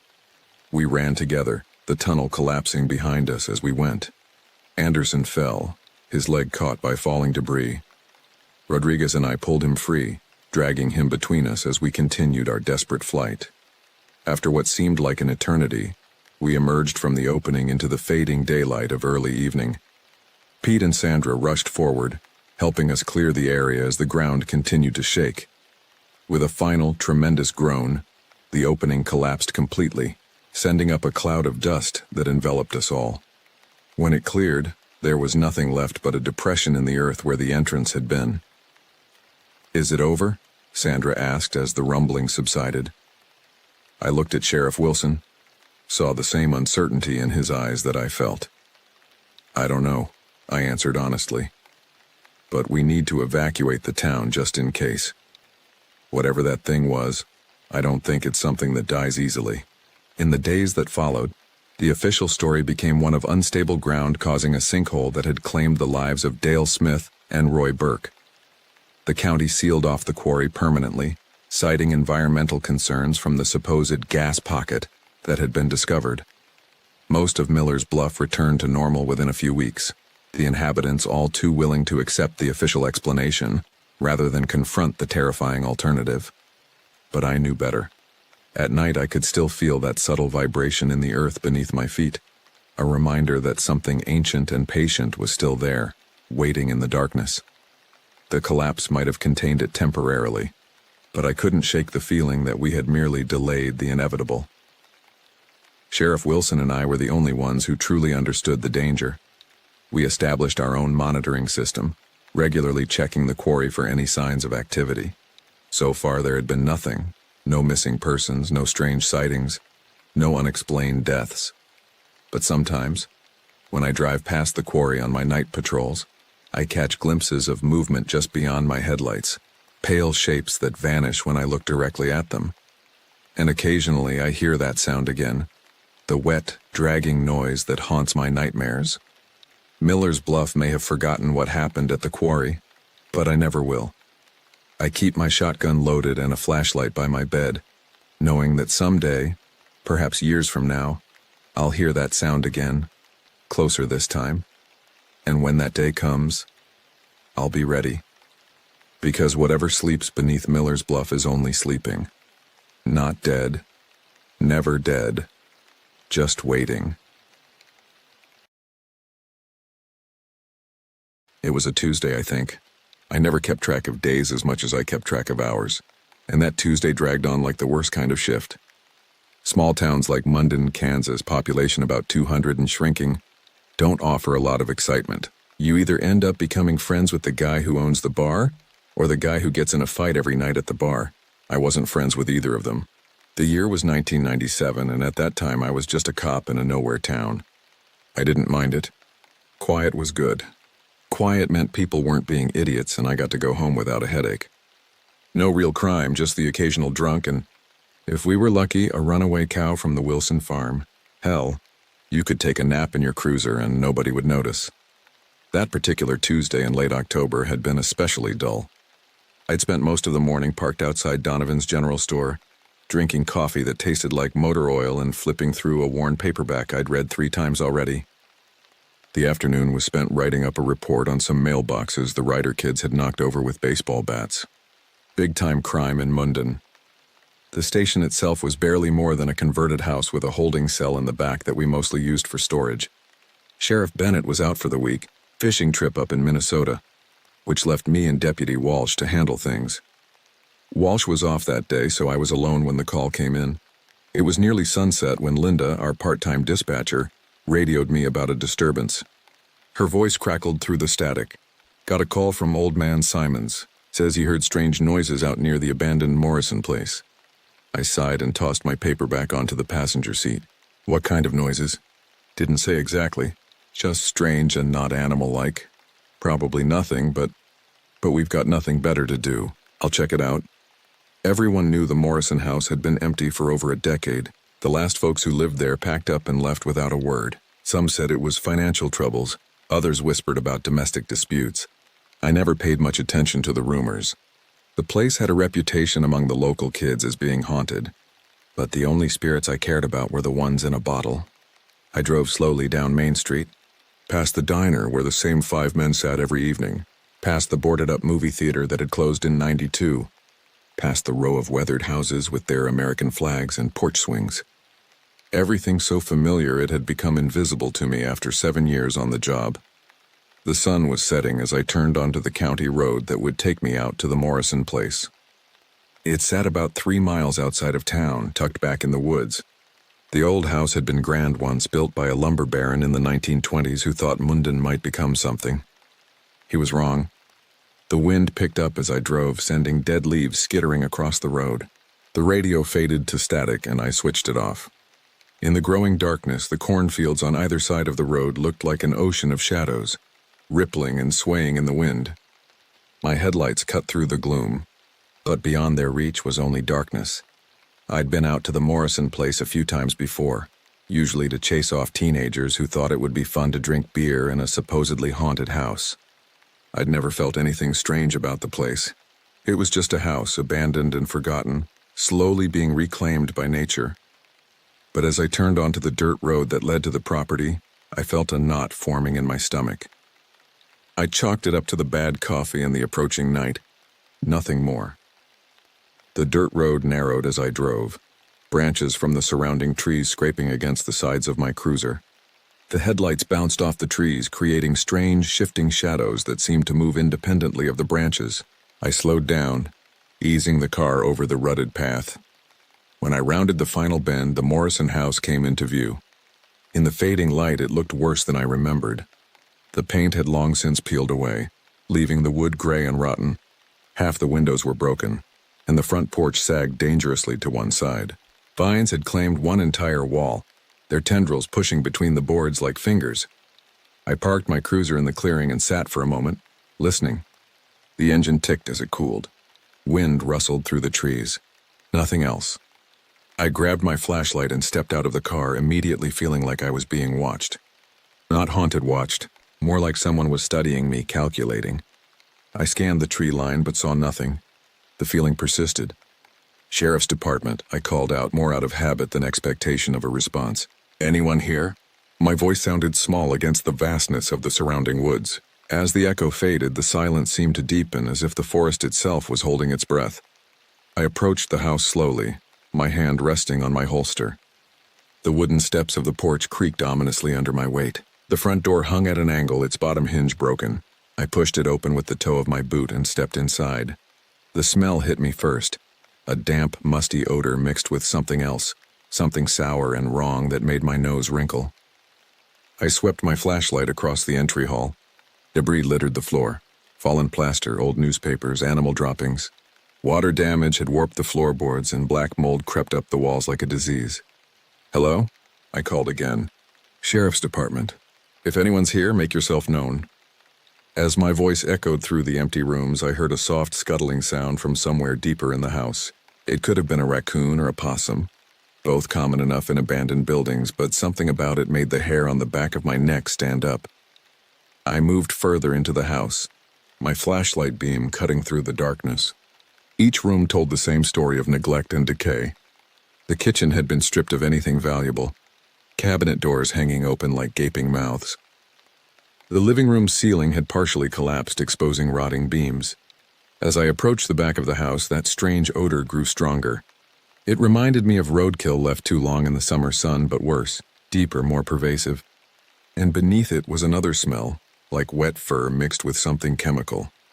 I was about to turn back to write the call off as a waste of time when I heard it again. That scuttling sound, but closer now. It came from behind a door at the end of the hallway. What would have been the study or den in a house like this? I approached slowly, listening. The sound had stopped, but I could hear something else now. A wet, rhythmic noise, like chewing.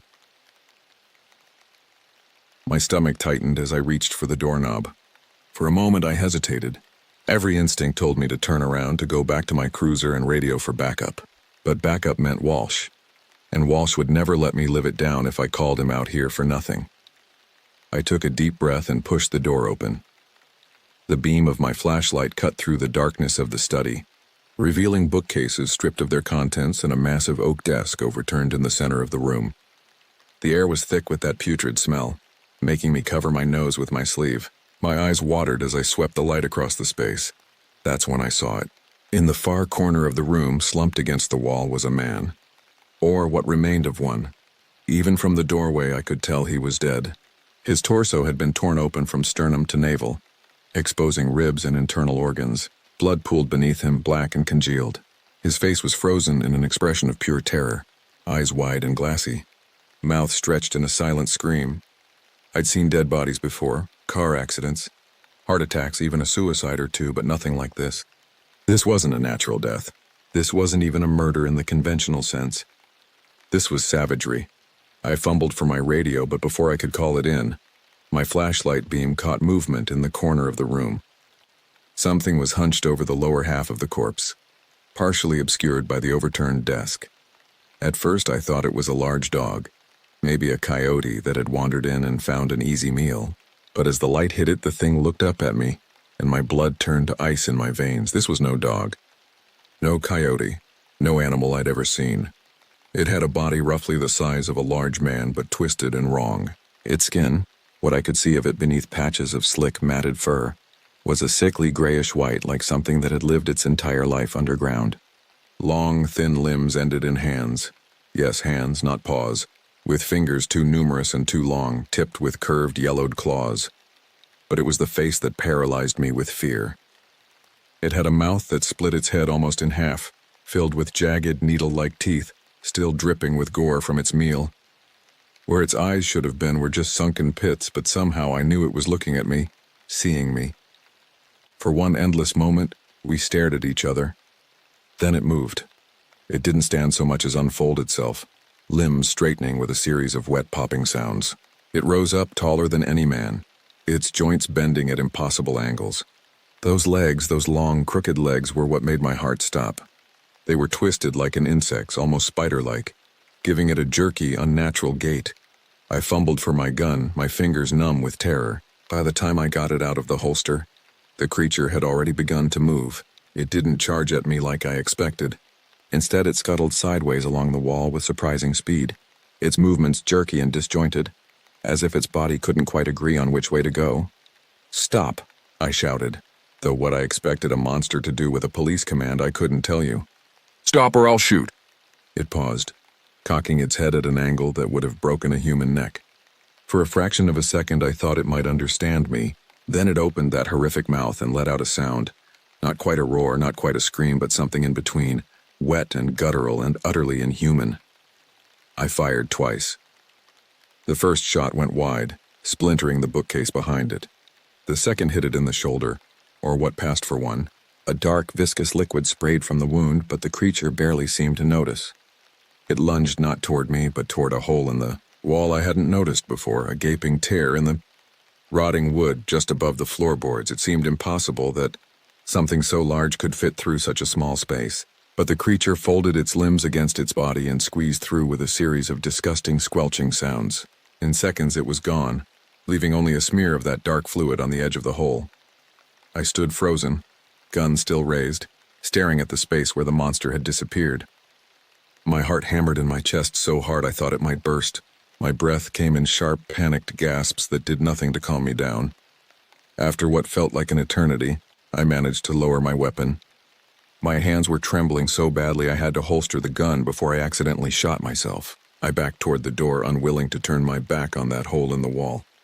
"Dispatch," I said into my radio, surprised to find my voice relatively steady. "I need backup at the Morrison place. I've got a homicide." I couldn't bring myself to mention what I'd seen. Who would believe me?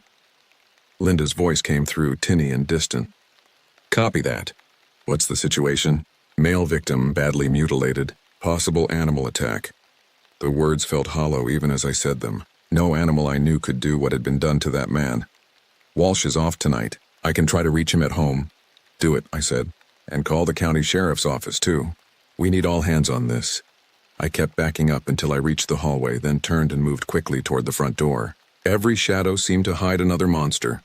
Every creak of the floorboards made me jump. I kept my flashlight beam sweeping in wide arcs, terrified of what might be lurking just beyond its reach. As I neared the front of the house, I heard it again, that wet, scuttling sound. But this time it wasn't coming from behind me. It was coming from beneath me. I froze, directing my flashlight beam at the floor. The old wooden boards creaked and then shifted slightly, as if something was pushing up from below. I remembered then that these old houses often had crawl spaces or even root cellars. Was that where it had gone? Was it directly beneath my feet? A board split with a sharp crack and something pushed through the gap. A long, thin finger-like appendage tipped with a yellowed claw. Then another. And another. I didn't wait to see more. I bolted for the front door, stumbling over debris in my haste. Behind me I heard the unmistakable sound of splintering wood as more boards gave way. Something was breaking through the floor, something big. I burst through the front door and down the porch steps, nearly falling as the rotten wood gave way beneath my weight. I sprinted to my cruiser, yanked open the door, and threw myself inside, slamming and locking it in one motion. Through the windshield I could see the house, dark and silent. Nothing moved in the windows or doorway, but I knew it was in there, watching, waiting.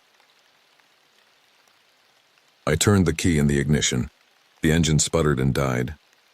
"No, no, no," I muttered, turning the key again. The engine made a weak whining sound but wouldn't catch.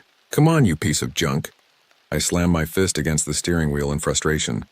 Of all the times for the car to fail, it had to be now, when I was sitting outside a house with a monster and a corpse. I tried the radio again. "Dispatch, my vehicle won't start.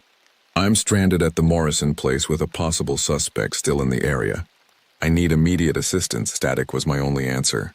I checked the radio settings. Everything seemed normal, but no matter how I adjusted it, I couldn't get a signal. Movement at the edge of my vision made me whip my head around. Something was moving along the tree line at the edge of the property. A dark shape low to the ground, slinking from shadow to shadow. I squinted, trying to make it out in the darkness. It was too far away to see clearly, but I knew with a sick certainty that it was the creature from inside. It had found another way out of the house, and now it was circling me, like a predator sizing up its prey. I checked my gun. Only 4 bullets left after the 2 I'd fired inside. Not enough if that thing decided to attack. I had a shotgun locked in the trunk, but to get to it I'd have to leave the relative safety of the car.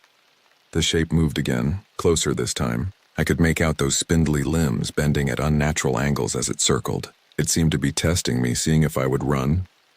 "Help is coming," I said aloud, trying to convince myself as much as anything. "Just stay in the car. They'll be here soon." But as I watched the creature's methodical movements, I realized 2 things with growing horror. Help was at least 20 minutes away, and I wasn't at all convinced the windows of my cruiser would keep that thing out if it really wanted to get in. I had to make a decision, stay and hope the car would protect me, or run and try to reach the main road where I might flag down a passing vehicle. Either option seemed good, but sitting there, watching that thing circle closer and closer was unbearable. I made my choice. I would run. The main road was about half a mile through the woods. If I could reach it, I might have a chance. I gripped the door handle, took a deep breath, and prepared to move faster than I ever had in my life. I waited until the creature moved to the far side of the clearing before making my move.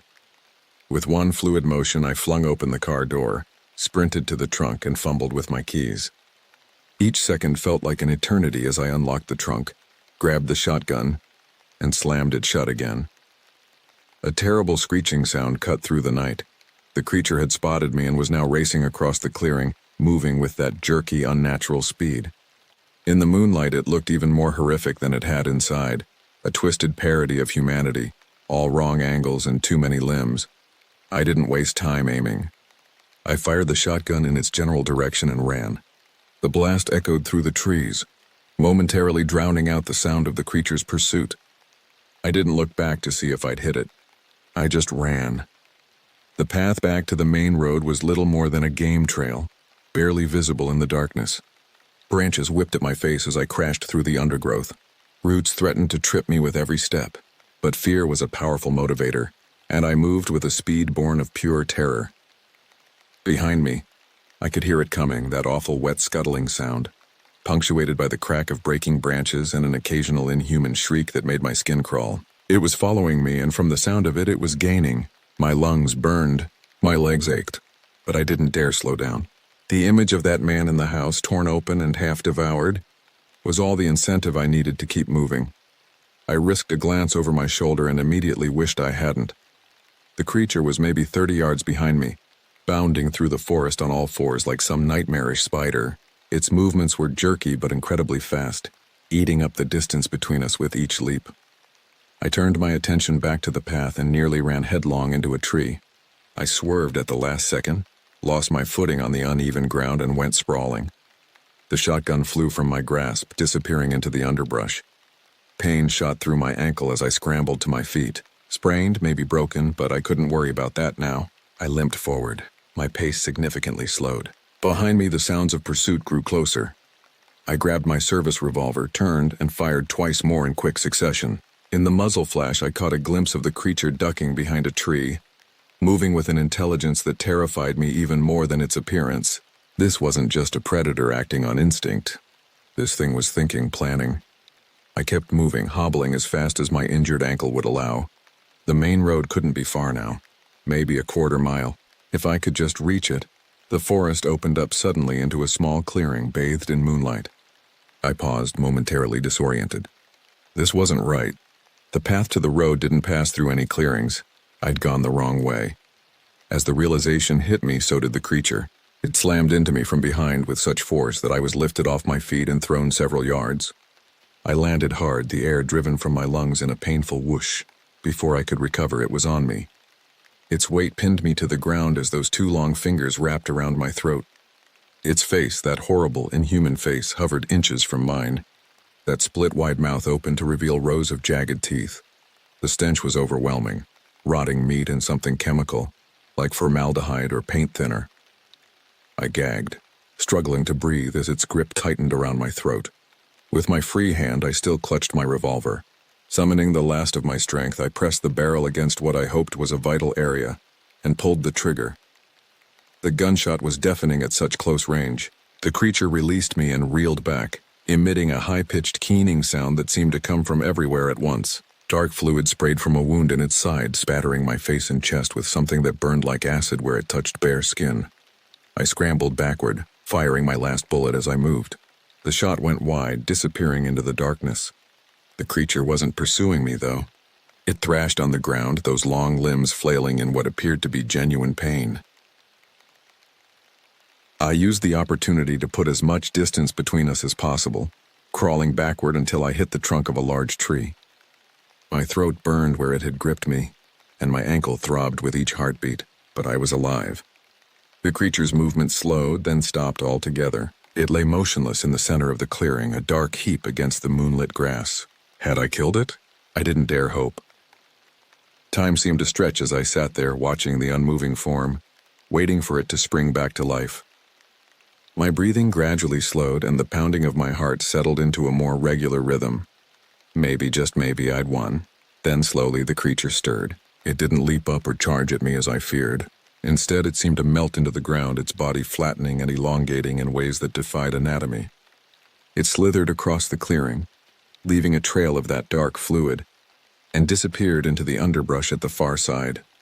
I remained frozen, listening as the sounds of its retreat grew fainter, then vanished altogether. Only when I was certain it was gone did I allow myself to collapse back against the tree, exhausted and in pain, but immeasurably relieved.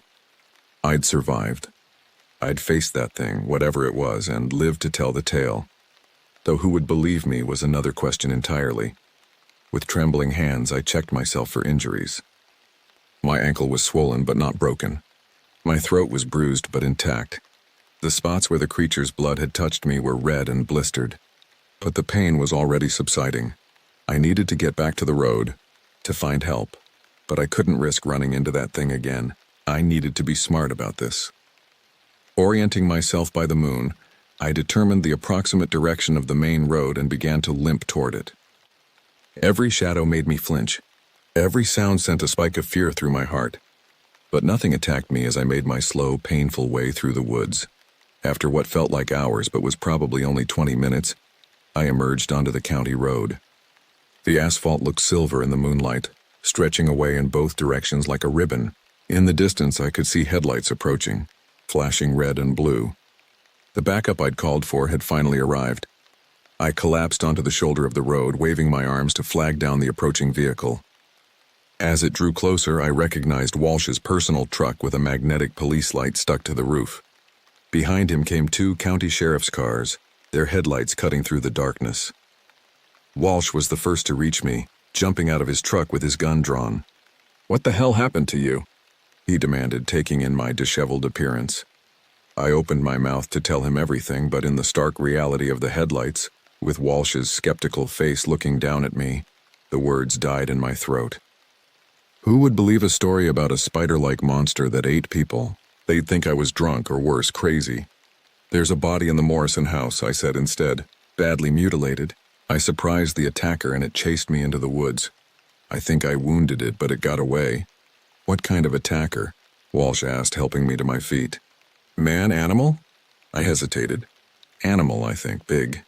Didn't get a good look at it in the dark." Walsh eyed me suspiciously, but didn't press the issue.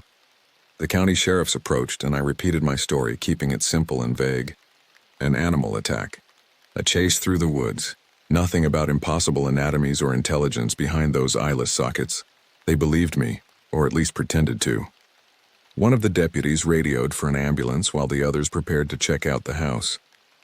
I warned them to be careful, that the attacker might still be nearby, but I could see in their faces that they thought I was overreacting. As they headed toward the path leading to the Morrison place, I sat in the back of Walsh's truck, a blanket wrapped around my shoulders to combat the shock that was setting in. Through the trees, I could see their flashlights moving toward the house, growing smaller with distance. I wanted to call them back, to warn them again, but what could I say? Be careful of the monster that shouldn't exist? They'd already half convinced themselves I was hysterical or concussed. Anything more would only cement that impression. So I sat there shivering despite the blanket and waited. In my mind, I kept seeing those deputies walking into that house, finding that hole in the wall, and something reaching out for them, something with too many limbs and a mouth full of needle teeth. But nothing happened. 10 minutes later, They radioed back to confirm they'd found the body just as I'd described it. No sign of the attacker. They were securing the scene for the medical examiner. Relief washed over me, tinged with confusion. Had the creature really fled? Or was it just hiding, waiting for another opportunity? The ambulance arrived and the EMTs checked me over. Bruised throat, sprained ankle, mild shock. Nothing life-threatening. They wanted to take me to the hospital in the next county over, but I refused. I needed to stay, to see this through, to make sure that thing didn't hurt anyone else. As dawn broke over the trees, casting long shadows across the Morrison property, I sat on the bumper of Walsh's truck, watching the investigation unfold. The county medical examiner arrived, followed by more deputies and even a few state troopers. Word travels fast when something this gruesome happens in a small town. I gave my statement again and again, each telling more sanitized than the last. An animal attack. Possibly a bear, though bears were rare in this part of Kansas. I fired at it, wounded it, and it ran off. Simple, believable. A lie. No one questioned me too closely. After all, who would make up a story about being attacked in the woods? And the evidence was there. The mutilated body, my injuries, the blood trail in the clearing, though the tests would later show it wasn't blood at all, but something the lab couldn't identify. By noon, I was back at the station typing up my report. The official version, not what really happened. As I wrote, I kept glancing out the window, half expecting to see that twisted shape moving through the shadows of Main Street. But there was only the normal bustle of town life. Mrs. Rodriguez walking her dog, the mailman making his rounds, children playing in the park. Life going on, oblivious to the horror hiding in the woods. 3 days passed. The body was identified as Martin Grayson, a drifter who'd been passing through the area. No family to notify, no one to ask difficult questions about the official cause of death, animal attack. My injuries healed quickly. The sprained ankle faded to a dull ache and the bruises on my throat turned from angry purple to a sickly yellow-green. But my mind wasn't healing. I couldn't sleep without seeing that face, that horrible split mouth, and those empty eye sockets somehow still watching me. I threw myself into work, taking extra shifts and volunteering for the overnight patrol that no one wanted. Anything to keep busy, to keep from thinking too much. The few times I did sleep, I woke up gasping, convinced that I could hear that wet scuttling sound outside my bedroom window. Walsh and the others gave me space. They attributed my behavior to the trauma of the attack and I didn't correct them. Better they think I was shaken up by a bear than know I was losing my mind over a monster that couldn't possibly exist. But I knew what I saw. And deep down I knew it wasn't over. It was about a week after the incident when Sheriff Bennett returned from his fishing trip. He called me into his office the moment he got back, his usually jovial face serious as he read through my report. "Animal attack, huh?" he said, setting the file down on his desk. "What kind of animal are we talking about here?" I shifted uncomfortably in my chair. "Not sure, big, move fast. Could have been a bear, I guess."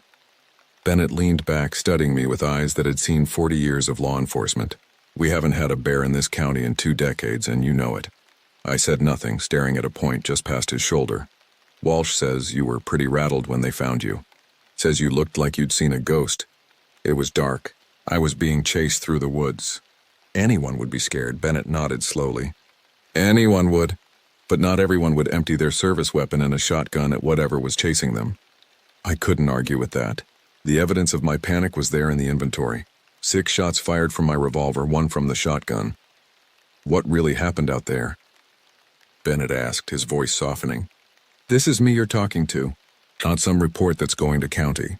For a moment I considered telling him everything, about the creature that moved like a spider, but stood like a man, about the intelligence in its movements, about how it had been eating Grayson when I found it. But the word stuck in my throat. "I told you," I said finally. "Animal attack." I didn't get a good look at it. Bennett sighed, disappointment evident in his face. "All right, have it your way. But if there's something out there dangerous enough to do what was done to Grayson, I need to know about it. I've got a town to protect." "Yes, sir," I said, standing to leave. "If I think of anything else, I'll let you know." "You do that," he replied, turning his attention back to the file. "And take a couple days off." "You look like hell." I didn't argue. I did take the days off, but I didn't rest. Instead, I drove back out to the Morrison place in my personal vehicle, parking a quarter-mile away and approaching on foot, gun in hand. The house looked different in daylight, less menacing, more pathetic. Crime scene tape fluttered from the porch railings, and the front door had been sealed with more tape and a padlock. The medical examiner and crime scene techs had come and gone, taking Grayson's body and whatever evidence they could find with them. I circled the property, looking for any sign of the creature. There were official boot prints everywhere, of course, from the investigation team, but nothing unusual. No strange tracks, no trail of that dark fluid I still couldn't identify. I found the hole in the wall where the creature had escaped, now marked with an evidence tag. It seemed even smaller in daylight. Impossible for something so large to fit through, yet I'd seen it happen. Beyond the hole was a narrow crawl space beneath the house, dark and musty. I shone my flashlight into it but saw nothing except dirt and old cobwebs. If the creature had been living there, it was gone now. I spent hours combing the surrounding woods looking for any sign of its passage. But if it had left any trail, the investigators had trampled it beyond recognition. Or maybe it was smarter than I gave it credit for, careful not to leave evidence of its existence. As the sun began to set, I reluctantly headed back to my car. I'd found nothing concrete, nothing I could take to Bennett to prove I wasn't making things up. Just a lingering sense of being watched that made the hair on the back of my neck stand on end the entire time I was there. That night, I dreamed of the creature again. But this time it wasn't chasing me through the woods. It was standing in my bedroom, those long limbs folded at impossible angles to fit in the limited space. That wide mouth grinning at me from the foot of my bed. I woke with a start, fumbling for the light switch and my gun simultaneously. The room was empty, of course. Just a nightmare. But it felt so real that I checked every corner, every closet, under the bed, before I could convince myself I was truly alone. Sleep didn't come again that night. I sat in my living room, gun on the coffee table, lights on, waiting for dawn. When the first rays of sunlight finally spilled through the window, I felt a relief so profound it nearly brought me to tears. I returned to work the next day, despite Bennett's suggestion that I take more time off. I couldn't stand being alone with my thoughts anymore. At least at the station, surrounded by the mundane problems of a small town, I could pretend everything was normal. It was Walsh who brought up the Morrison case again, dropping a thick folder on my desk as I was finishing my shift. "Medical examiner's report on Grayson," he said. "Thought you might want to see it." I eyed the folder warily.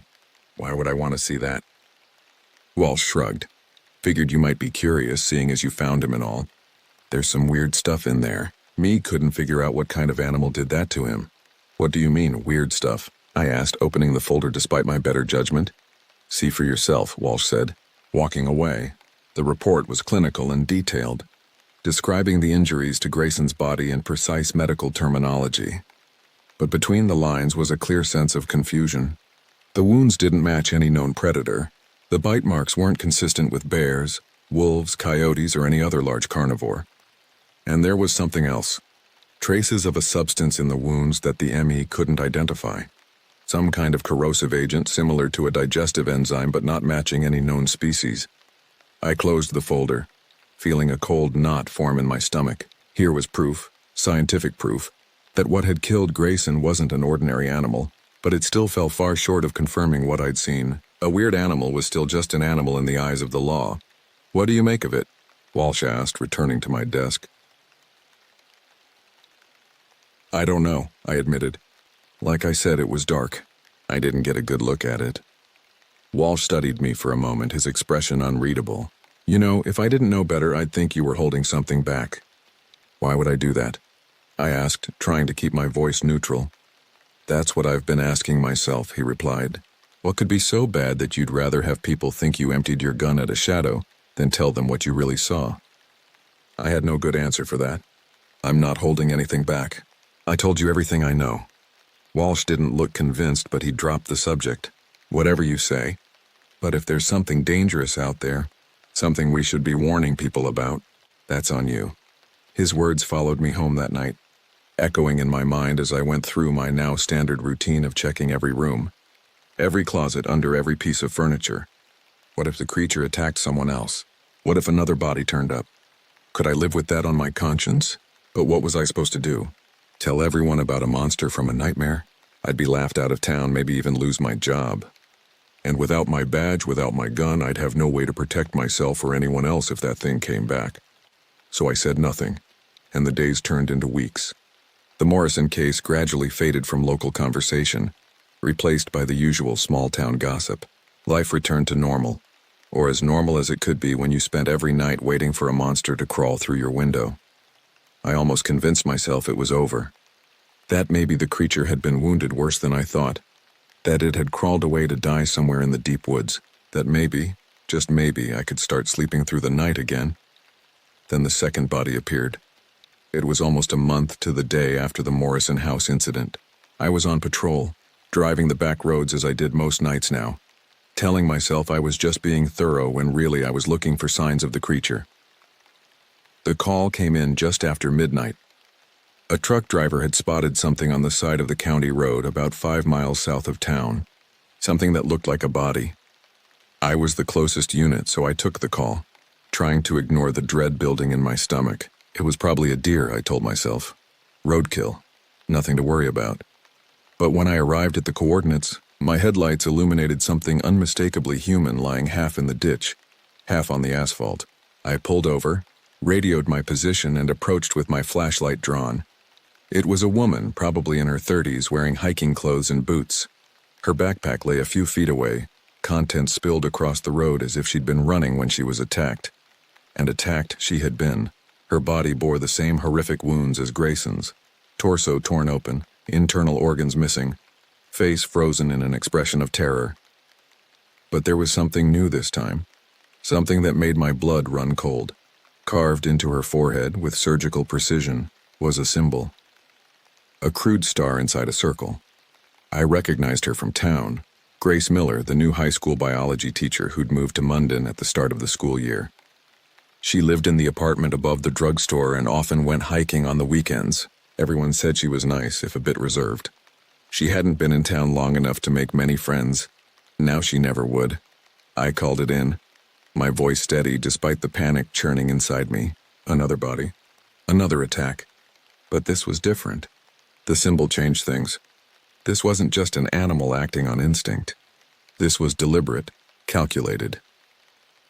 Within 30 minutes, the scene was crawling with law enforcement, local deputies, county sheriffs, even a couple of state troopers who happened to be in the area. Bennett arrived shortly after, his face grim as he surveyed the body. "Same as Grayson?" he asked quietly, pulling me aside. "Worse," I replied. "Look at her forehead." Bennett leaned closer, then recoiled when he saw the symbol. "What the hell is that supposed to mean?" "I don't know," I admitted. "But whatever did this, it's not an animal. At least not just an animal." Bennett gave me a sharp look. "What are you saying?" I hesitated, wrestling with how much to reveal. "I'm saying this is deliberate, calculated. Animals don't carve symbols into their victims." "So we're looking at a person? Some kind of ritualistic murder?" "Maybe," I said, though I didn't believe it for a second. No human could have done what I saw that night at the Morrison house. No human could move like that, disappear like that. But a person with a trained animal, or something else entirely. I didn't know. And not knowing terrified me more than anything.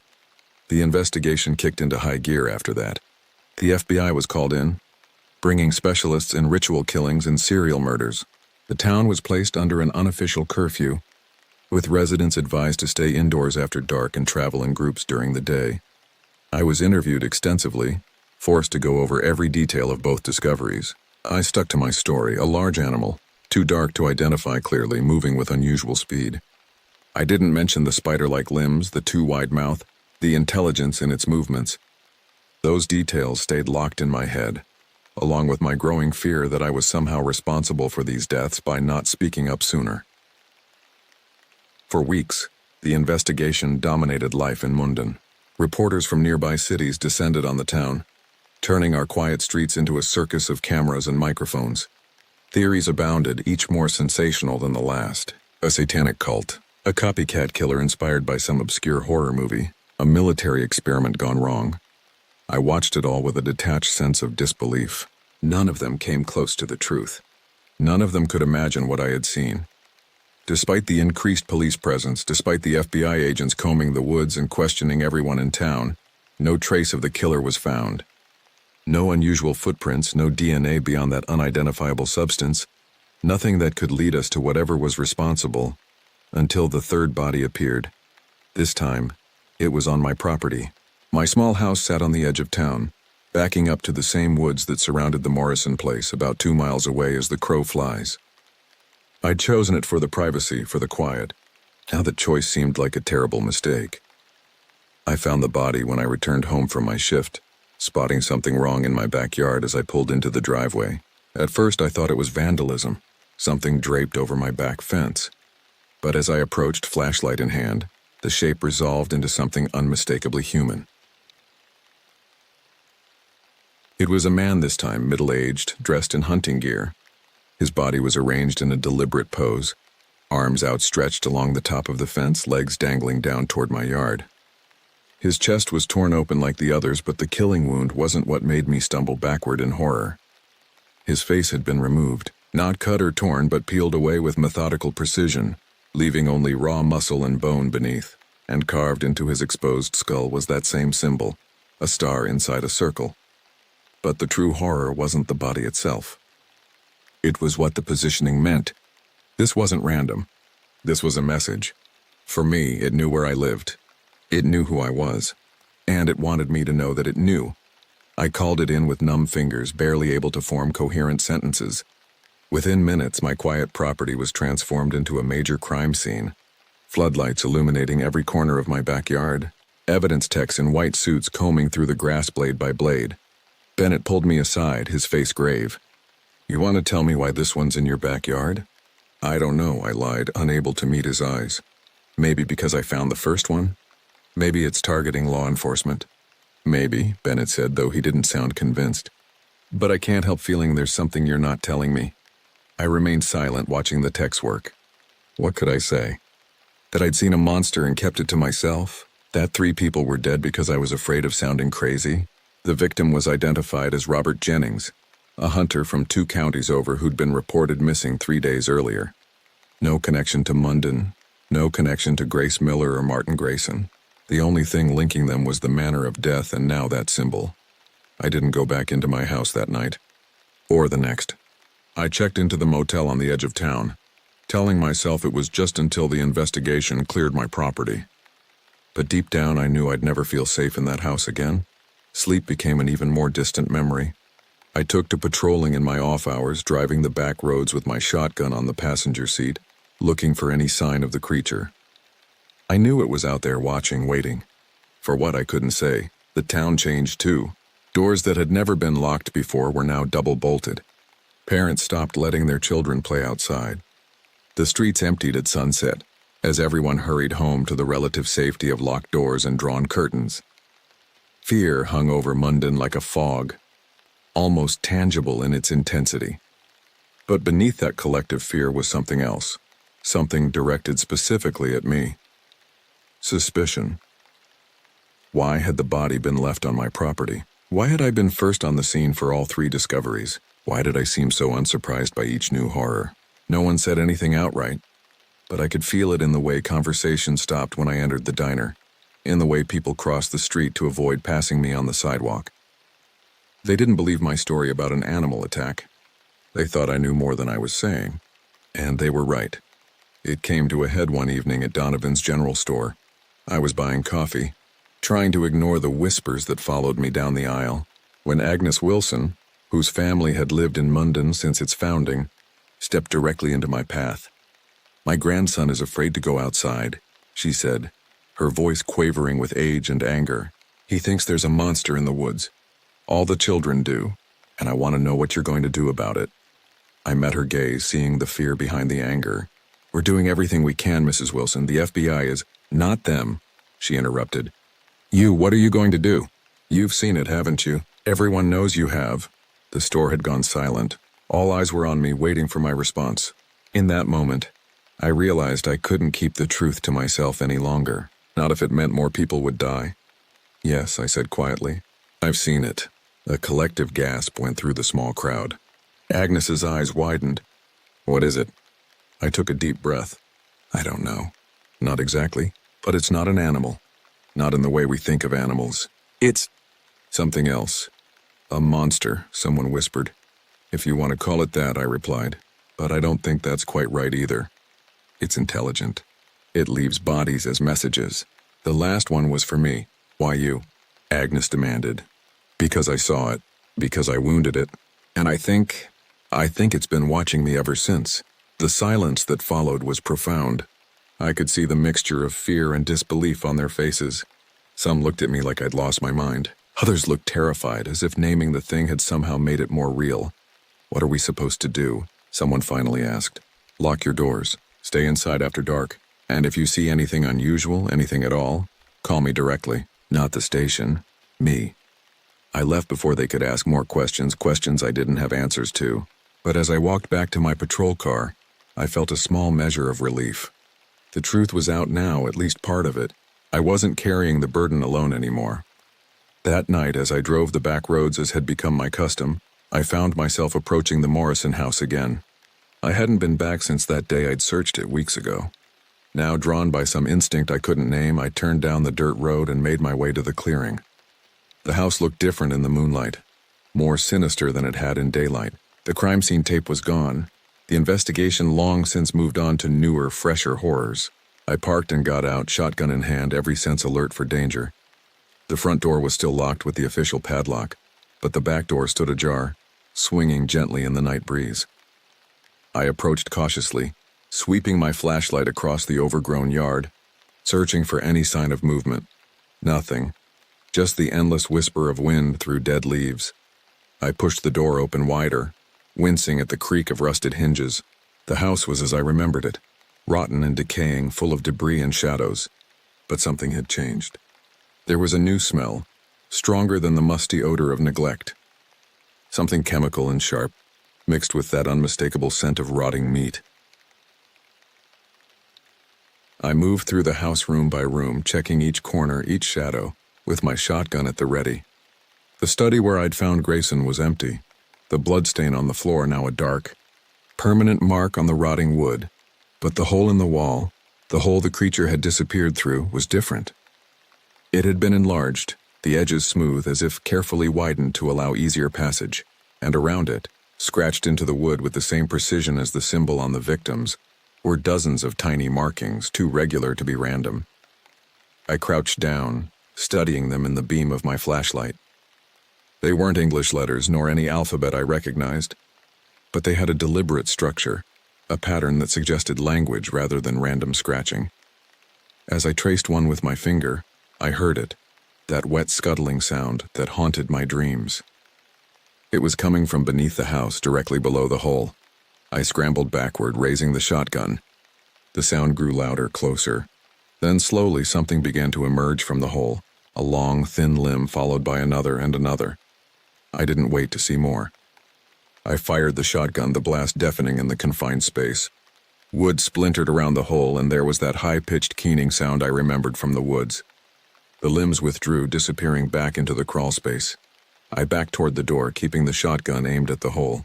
Part of me wanted to run, to get as far from this place as possible. But another part, the part that had become obsessed with finding answers, wanted to follow, to see what was hiding beneath the house. Before I could decide, the floor beneath my feet groaned and then gave way with a sickening crack. I plunged downward, landing hard on packed earth some 6 feet below. The fall knocked the wind out of me and sent the shotgun skittering away into the darkness. I was in some kind of root cellar or old storage space beneath the house. The air was thick with that chemical smell, so strong now that it made my eyes water. I fumbled for my flashlight, which had fallen nearby, and swept its beam around the space. What I saw made my heart stop. The walls of the cellar were covered in those same markings I'd seen around the hole, hundreds of them, carved into every available surface. But it was what hung from the ceiling that turned my blood to ice. Bones. Human bones, stripped clean and arranged in intricate patterns, suspended from the beams by what looked like dried sinew. And among them, still recognizable, were 3 skulls: Grayson's, Grace Miller's, and Robert Jennings's. Each one marked with that same symbol, a star inside a circle. This wasn't just a lair. It was a shrine, a trophy room, and I wasn't alone in it. From the shadows at the far end of the cellar came that wet scuttling sound, louder than I'd ever heard it before. I whipped the flashlight around and there it was, the creature emerging from a tunnel I hadn't noticed before. It looked different now. Larger, its limbs longer and more segmented. The patches of fur had fallen away in places, revealing that sickly white skin beneath. And its face, that horrible split-wide face, had changed too. The empty eye sockets were now filled with clusters of smaller eyes, glistening black and multifaceted like an insect's. It rose up on those hind legs, unfolding to its full height until its head nearly touched the ceiling beams. In one of its too many hands it held something that glinted in the flashlight beam. A blade, long and curved, made from what looked like a piece of scrap metal, honed to razor sharpness.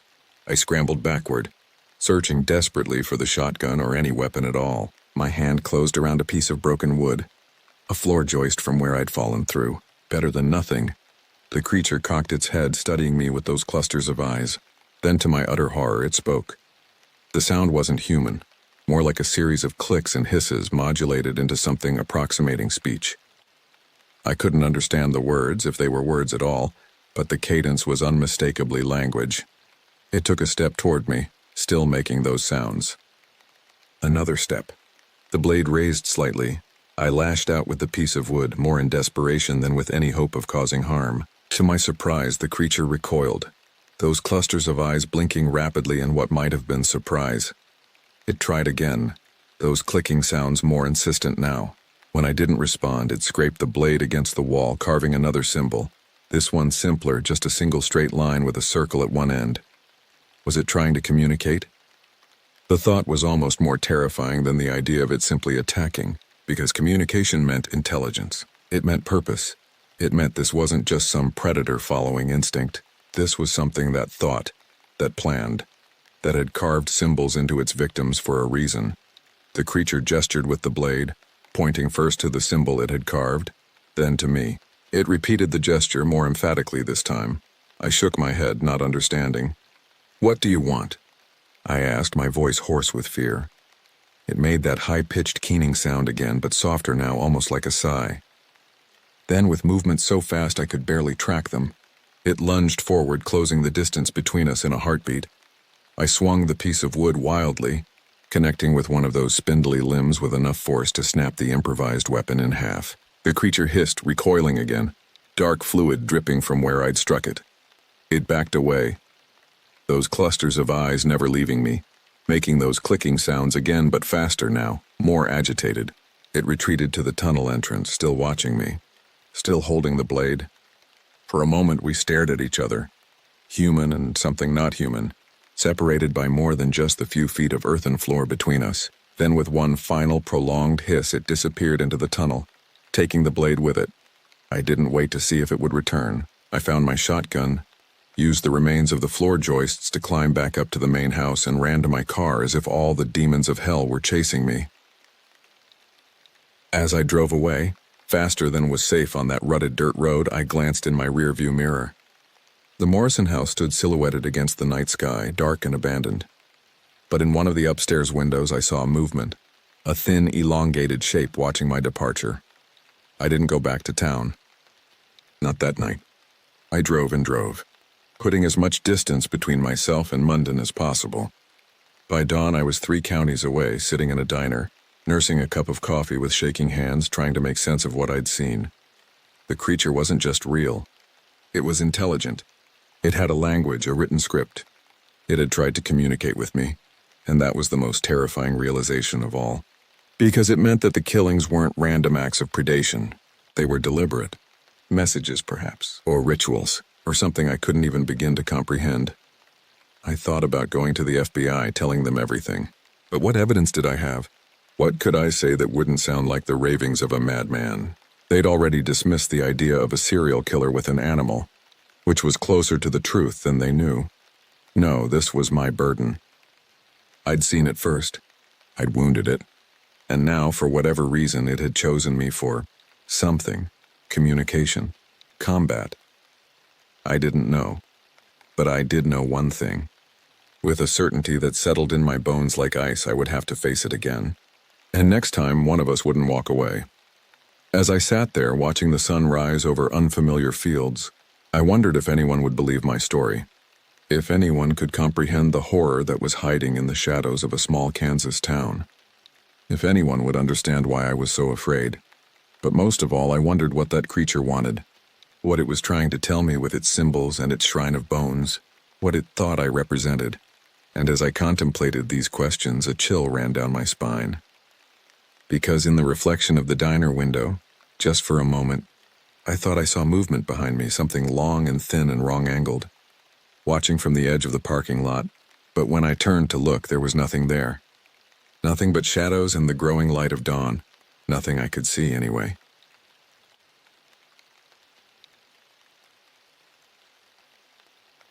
I never should have agreed to that weekend trip. Looking back, the signs were all there.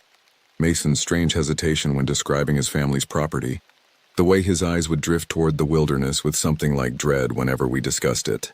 But I was too caught up in my own restlessness to notice, too eager for a break from my monotonous routine in Missoula to question his sudden invitation. "Just a weekend, Alex," Mason had said, leaning against the counter of the coffee shop where we'd met that Wednesday afternoon. "The cabin's rustic, but there's something about being up there that clears your head. No distractions, no noise, just you and the mountains." I'd known Mason for 3 years by then. We'd met at a local climbing gym, an unlikely friendship between two opposites. Mason was built like a lumberjack, broad shoulders, calloused hands, and a thick beard that made him look like he belonged in the wilderness. He spent more time at his family's remote property than at his apartment in town, hunting his own food and living off the land whenever possible. Me? I was the indoor type. Give me a comfortable chair at a coffee shop and a good book, and I was content. Not that I couldn't handle myself outdoors. I'd grown up camping with my family and knew the basics, but I preferred modern comforts to primitive survival. "How remote are we talking?" I'd asked, already mentally cataloging what I would need to pack. "Off-grid," Mason replied, a strange intensity in his eyes. "No cell service, no electricity. Just a wood stove for heat and cooking." My great-grandparents left the land to our family back in the 1920s. Close to 200 acres of untouched forest near the Idaho border. Something flickered in his expression then, a shadow of uncertainty that should have warned me. But Friday morning arrived, and there I was, tossing my overstuffed backpack into the bed of Mason's ancient Ford pickup, ready for what I thought would be a peaceful retreat into nature. The drive took nearly 6 hours, the last stretch on winding mountain roads that seemed to narrow with each passing mile. I watched through the passenger window as civilization gradually disappeared, replaced by dense forests of pine and fir that pressed close to the road. The mountains loomed around us, their peaks vanishing into low-hanging clouds. "Not much farther now," Mason said, breaking a silence that had stretched for almost an hour. I nodded, trying to ignore the growing unease in my stomach. The further we drove from town, the more isolated I felt, as if we were passing through a boundary into somewhere else entirely. I checked my phone. No service, as expected. "Your family's been out here a long time," I said, trying to make conversation. "Anyone else have cabins around here?" Mason shook his head, his knuckles white on the steering wheel. "Used to be a few families scattered around, but most left after the lumber mill shut down in the 60s. Now it's just government land and a few old properties like ours." "Must get lonely," I observed. Mason's response was quick, almost defensive. "I like the solitude." The truck lurched as he turned onto what could barely be called a road, little more than a dirt track overgrown with vegetation that scraped against the undercarriage. Tree branches clawed at the windows, and twice Mason had to stop to move fallen logs that blocked our path. "No one's been up here in a while," I commented, eyeing a particularly aggressive branch that whipped across the windshield. "I haven't been back since early winter," Mason admitted. "The snowpack was heavy this year. Road's only been passable for a few weeks." Another warning I should have heeded. Instead, I watched the GPS on Mason's dashboard until even that lost signal, leaving us truly disconnected from the world. After what felt like an eternity of bouncing over ruts and rocks, the trees parted to reveal a small clearing. In the center stood what Mason had generously called a cabin. To my city-dwelling eyes, it looked more like a shack, a single-story structure built of rough-hewn logs with a sloping roof and a small porch out front. A thin spiral of smoke rose from a stone chimney, dissipating into the afternoon sky. "Smoke?" I asked, confused. "I thought you said no one's been here." Mason frowned, his brow furrowing. "I did. That's strange." He parked the truck and sat for a moment, staring at the cabin. "Stay here. Let me check it out." Before I could protest, he was out of the truck, moving toward the cabin with a caution that set my nerves on edge. I watched as he approached the door, pausing to peer through a grimy window before cautiously pushing it open. After a long moment, he emerged and waved me over. "False alarm," he called. "Looks like the Forest Service was through here. They sometimes check the old properties." His voice was light, but something in his posture remained tense, vigilant. I grabbed my pack and approached the cabin, taking in my surroundings.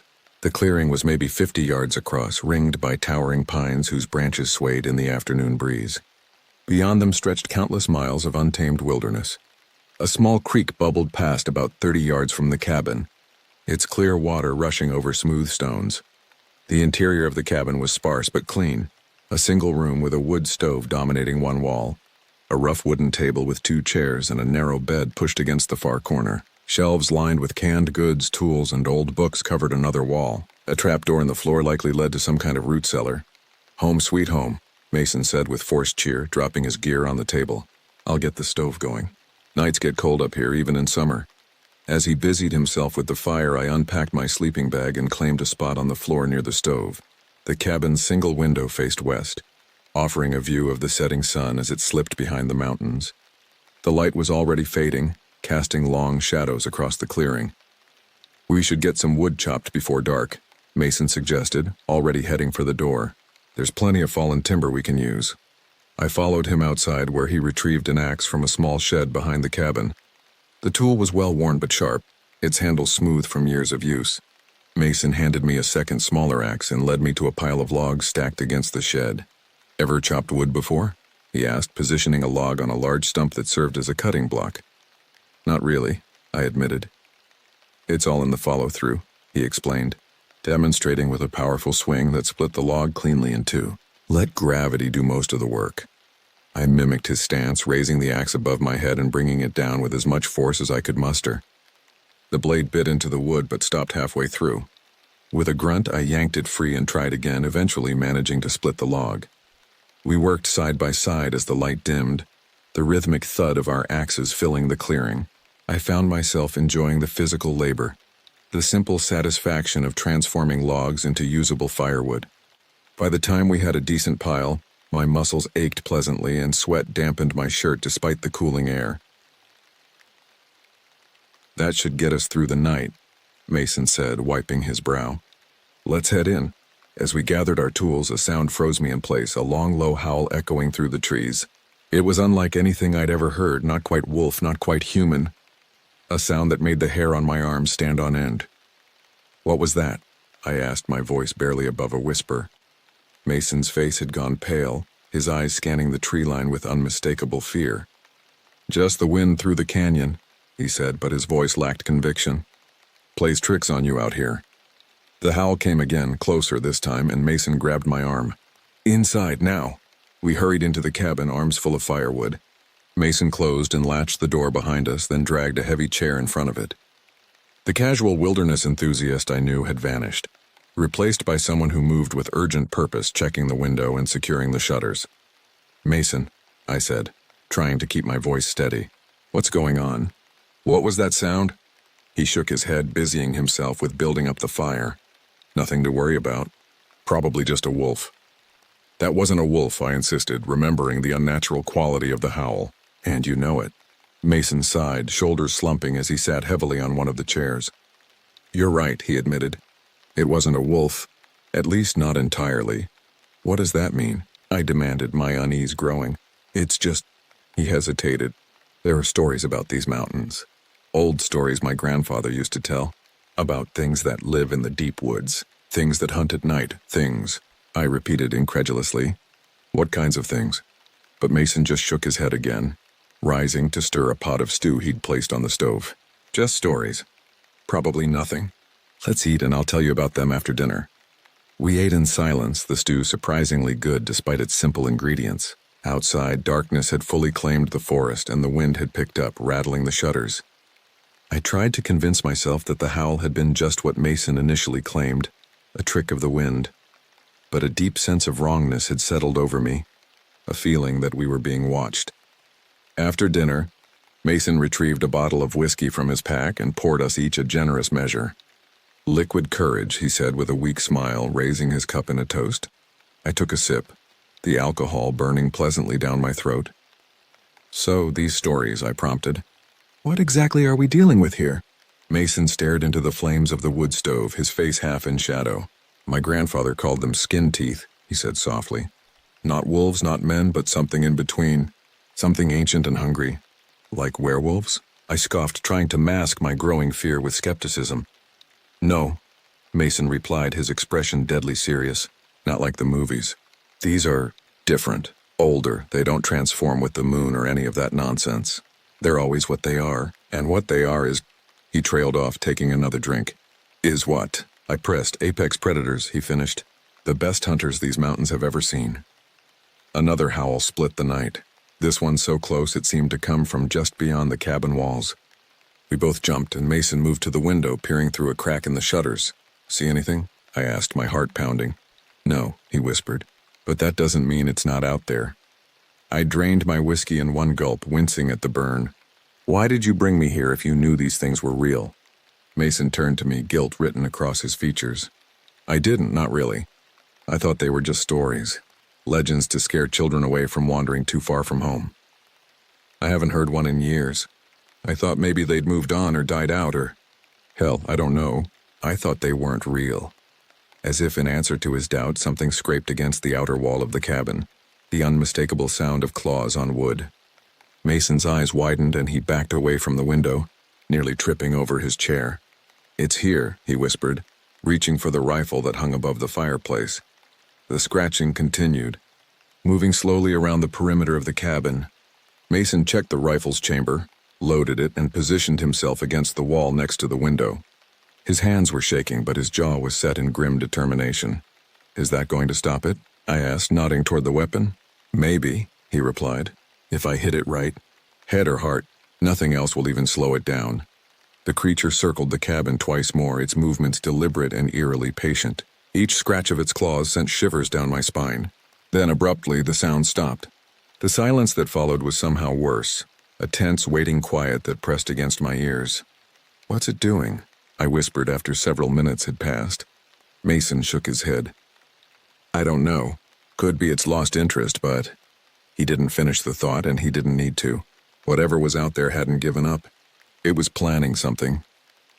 We waited in that suffocating silence for what felt like hours, though my watch told me only 30 minutes had passed. The fire in the stove had died down to embers, casting the cabin in dim orange light. Neither of us moved to add more wood, unwilling to make unnecessary noise. Then from outside, a snap of twigs, the rustle of underbrush. Something was moving in the clearing, approaching the front of the cabin. Mason tensed, raising the rifle to his shoulder. "Stay back," he hissed, eyes fixed on the door. I pressed myself against the far wall as if those few extra feet might make a difference if the thing broke in. My breath came in short, shallow gasps, and my heart thundered so loudly I was certain the creature could hear it. A heavy thud against the door made us both jump. Not a scratch this time. A deliberate impact, as if testing the barrier's strength. The door shuddered in its frame but held firm. Another impact, harder this time. The wood creaked ominously. "Mason," I whispered urgently. "What do we do if it gets in?" He swallowed hard, adjusting his grip on the rifle.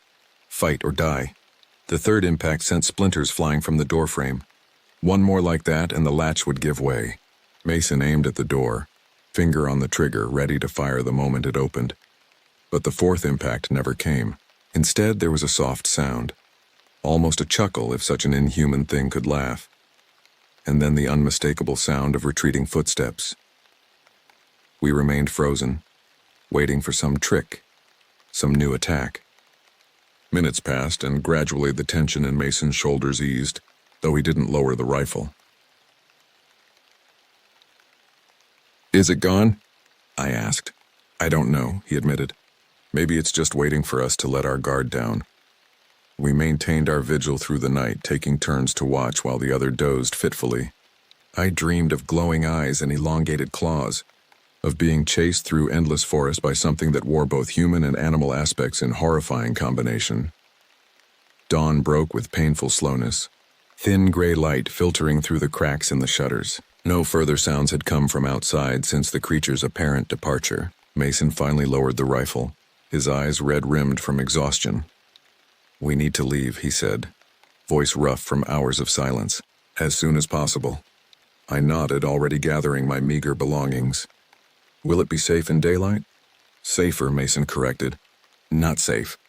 The stories say they prefer to hunt at night, but that doesn't mean they won't attack during the day if given reason." We worked quickly, packing our gear and preparing to leave. Mason insisted we eat something first, cold beans from a can and stale bread, arguing that we needed the energy. I forced the food down despite my churning stomach, knowing he was right. When we were ready, Mason cautiously opened the shutters and peered outside. The clearing was empty, bathed in the pale light of early morning. Birds sang in the trees and a gentle breeze stirred the grass, a scene so peaceful it was hard to believe the terror of the previous night. "Looks clear," Mason said, though he didn't sound convinced. "I'll go first, check the perimeter. You watch from the window, and if I signal all clear, bring our gear to the truck." I nodded, taking his place at the window as he cautiously unbarricaded the door. Rifle in hand, Mason stepped onto the porch, scanning the tree line with practiced eyes. He descended the steps and moved slowly around the cabin, disappearing from my view for heart-stopping moments before reappearing on the other side. Finally, he returned to the front and gave me a thumbs up. I gathered our packs and joined him outside, my skin prickling with the sensation of being watched despite the apparent emptiness of the clearing.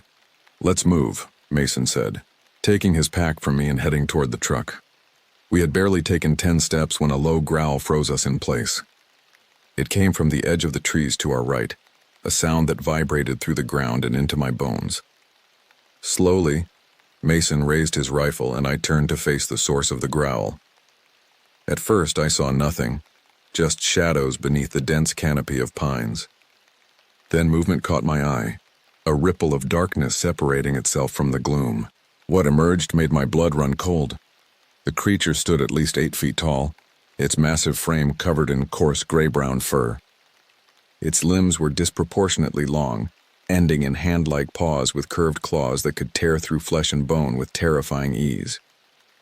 But it was the face that struck true horror into my heart, a grotesque amalgamation of wolf and human features, with the elongated muzzle filled with jagged teeth and eyes that gleamed with unmistakable intelligence. "Don't move," Mason whispered, his rifle trained on the beast. "Don't run. Whatever you do, don't run." The creature regarded us with those unsettling eyes, its head tilted in an almost curious manner.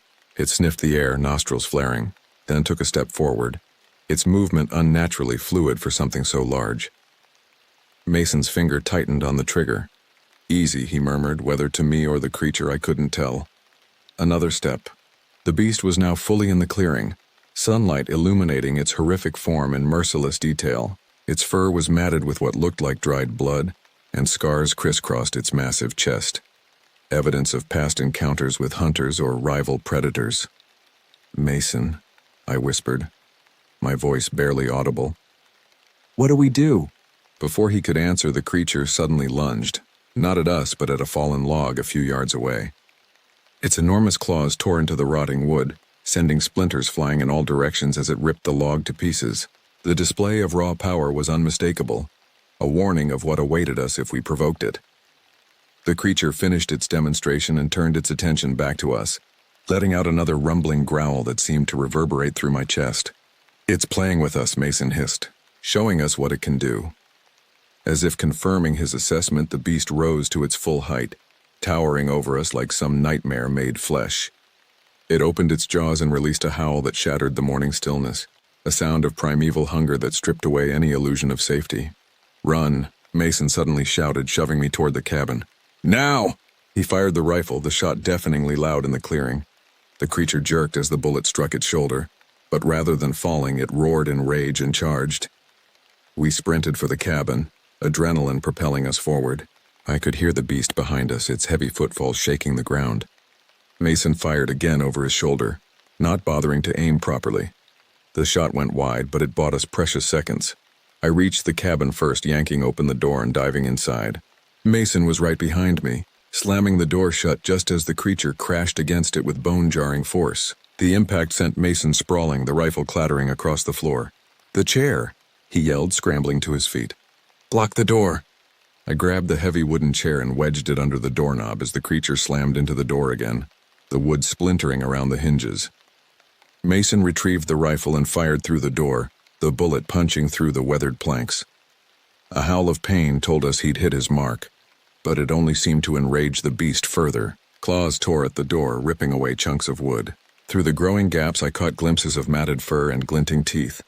"The window," Mason shouted, already moving toward it. "It's our only chance." He used the butt of the rifle to smash the glass, clearing the jagged shards from the frame. "You first?" I hesitated, looking back at the disintegrating door. "What about you?" "I'll be right behind you," he promised, raising the rifle to fire another shot at the increasingly exposed creature. I clambered onto the bed and squeezed through the narrow window, dropping to the ground outside with a painful jolt. Mason's rifle cracked once more, followed by a click that told me he was out of ammunition. "Mason," I called desperately. His face appeared at the window, streaked with sweat and grime. "Run for the trees," he shouted, already forcing his broader shoulders through the opening. "Head downhill toward the road." Behind him, I saw the door finally give way, the creature's massive form filling the doorway. Mason pushed himself the rest of the way through the window just as claws swiped at where he had been moments before. He landed heavily beside me, grabbing my arm and pulling me toward the forest on the opposite side of the clearing, from where the creature had first emerged. "Don't look back," he ordered, but I couldn't help myself. The beast was already charging around the cabin, moving with impossible speed for something so large. Its eyes locked on us, and I saw in them a hunger that transcended mere predatory instinct, a malevolent intelligence that understood the game it was playing. We plunged into the trees, branches whipping at our faces as we ran blindly downhill. The forest floor was treacherous, covered in loose rocks and fallen branches that threatened to send us tumbling with each step. Behind us, the creature crashed through the undergrowth, gaining ground with every stride. "Split up," Mason gasped. "It can't follow both of us, no!" I protested, but he was already veering to the right. "Meet at the road," he called over his shoulder. "Keep going downhill." I hesitated for a crucial second before continuing straight ahead, my lungs burning with each desperate breath. Behind me, I heard the creature's pursuit change direction, following Mason rather than me. A wave of guilt washed over me, but I kept running, driven by primal fear and Mason's urgent command. The slope grew steeper, and I half ran, half slid down the hillside, grabbing at saplings to control my descent.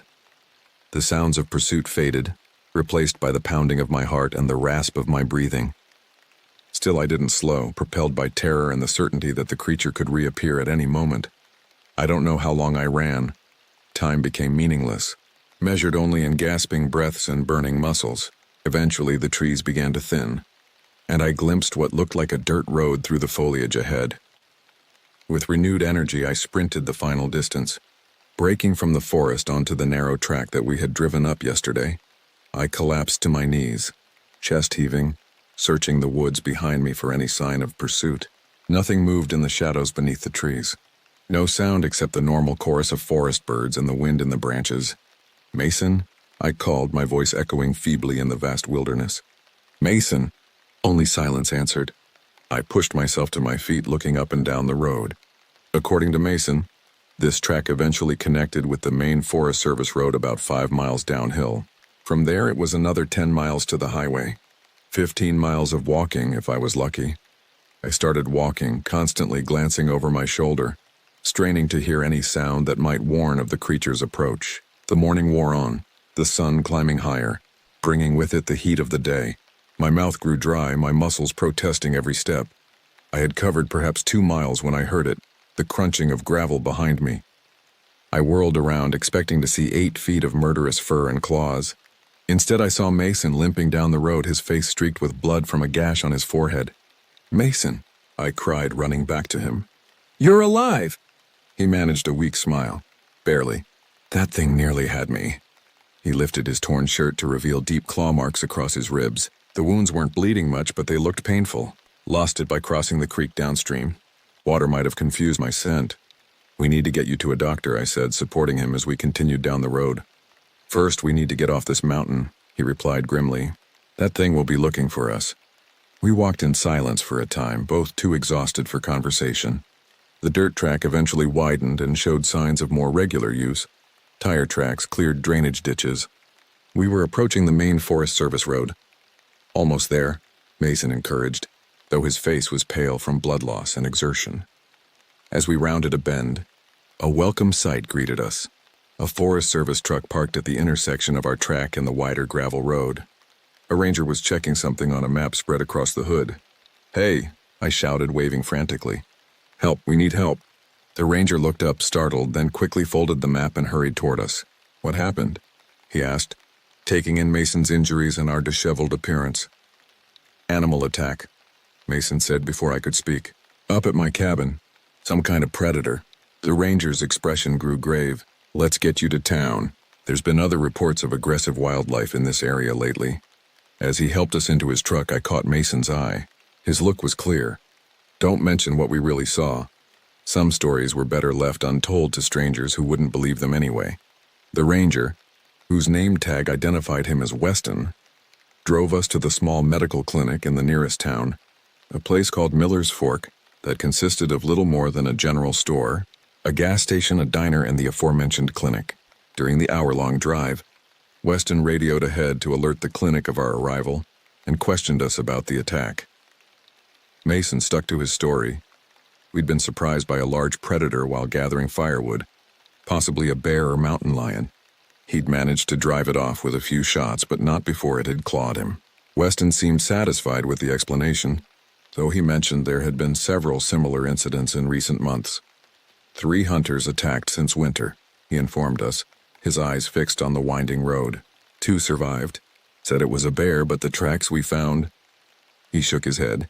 Game warden's been out twice, couldn't find anything conclusive. I caught Mason's glance in the rearview mirror, a look that confirmed my suspicions. Whatever had attacked us wasn't a one-off encounter. The creatures, skin teeths as Mason's grandfather had called them, were active in these mountains, and they were growing bolder. At the clinic, a tired-looking doctor cleaned and stitched Mason's wounds while I sat in a plastic chair in the corner, refusing to leave my friend's side despite the nurse's suggestions that I wait outside. "Nasty lacerations," the doctor commented, examining the deep gashes on Mason's ribs. "But you're lucky. A few inches higher and we'd be having a very different conversation." Mason winced as the doctor began stitching. "How many others have come in with injuries like this?" The doctor's hands paused momentarily before continuing their work. "Enough to be concerning," he admitted. "I've been in these mountains for 20 years. Never seen anything like the wounds I've treated these past few months." "Any fatalities?" I asked, my mouth dry. "2 confirmed," the doctor replied grimly. "A hiker in February, found torn apart about 12 miles from where you boys were. And a local man last month just outside his home near Red Peak." He shook his head. "Sheriff's Department says mountain lion, but mountain lions don't typically, well, do the kind of damage I saw on those bodies." A heavy silence fell over the room, broken only by the snip of surgical scissors as the doctor finished closing Mason's wounds. "You boys have somewhere to stay in town?" he asked, applying a clean bandage. Mason shook his head. "My truck's still up at the cabin. All our gear, too." "I wouldn't recommend heading back up there. Not with these wounds and not with whatever's out there still roaming," the doctor advised. "There's a motel on the edge of town. Nothing fancy, but it's clean. I suggest you stay there tonight at least." We took his advice, using the last of my cash to pay for a room at the Pinewood Motel, a single-story building with peeling paint and a flickering neon sign. The room was basic but clean, with 2 narrow beds and a small bathroom. Mason collapsed onto one of the beds, exhaustion and pain medication pulling him quickly into sleep. I sat by the window, staring out at the darkening sky, my mind replaying the events of the past 24 hours in vivid detail. The creature's impossible size, the intelligence in its eyes, the way it had toyed with us before attacking. None of it matched any animal I knew. Even calling it an animal felt wrong somehow. It was something else entirely. Something that shouldn't exist in our rational, modern world. As night fell completely, I closed the curtains and locked the door, checking it twice before allowing myself to stretch out on the unoccupied bed. Despite my exhaustion, sleep eluded me for hours, my mind continuing to race with questions and theories about what we had encountered. When I finally did drift off, my dreams were filled with glowing eyes and the sound of claws on wood, pursuing me through endless forest where every shadow concealed something hungry and patient. I awoke to bright sunlight streaming through a gap in the curtains and the sound of Mason on the phone. He was speaking quietly, but I could make out enough to understand he was arranging for someone to retrieve his truck from the cabin. "No, I can't go myself," he was saying. "Doctor's orders." "Yeah, keys are hidden under the back bumper." "Thanks, Ben, I owe you one."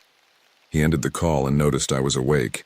"Morning," he said, looking marginally better than he had the previous day. "Ben's going to bring my truck down. Should be here by this afternoon. Is that safe?" I asked, sitting up. "Sending someone else up there?" Mason sighed, lowering himself carefully onto the edge of his bed. "I told him to go during full daylight and not to stick around. Besides, what choice do we have? We need transportation and all our stuff is still there." I couldn't argue with that logic, though I still felt uneasy about involving someone else. "What's our plan once we have the truck?" "I need to report this," Mason said, his expression grim.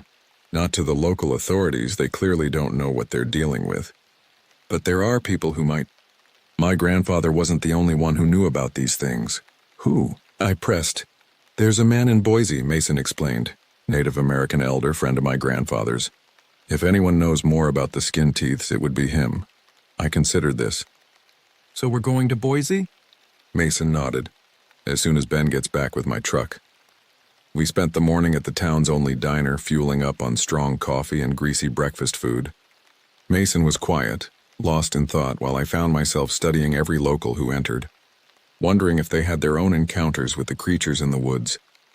After breakfast, we returned to the motel to wait for Ben. The hours dragged by, and I could see Mason growing increasingly anxious as the afternoon wore on with no sign of his friend. "He should have been back by now," Mason muttered, checking his watch for the dozenth time. "It's a 3-hour round trip, Max."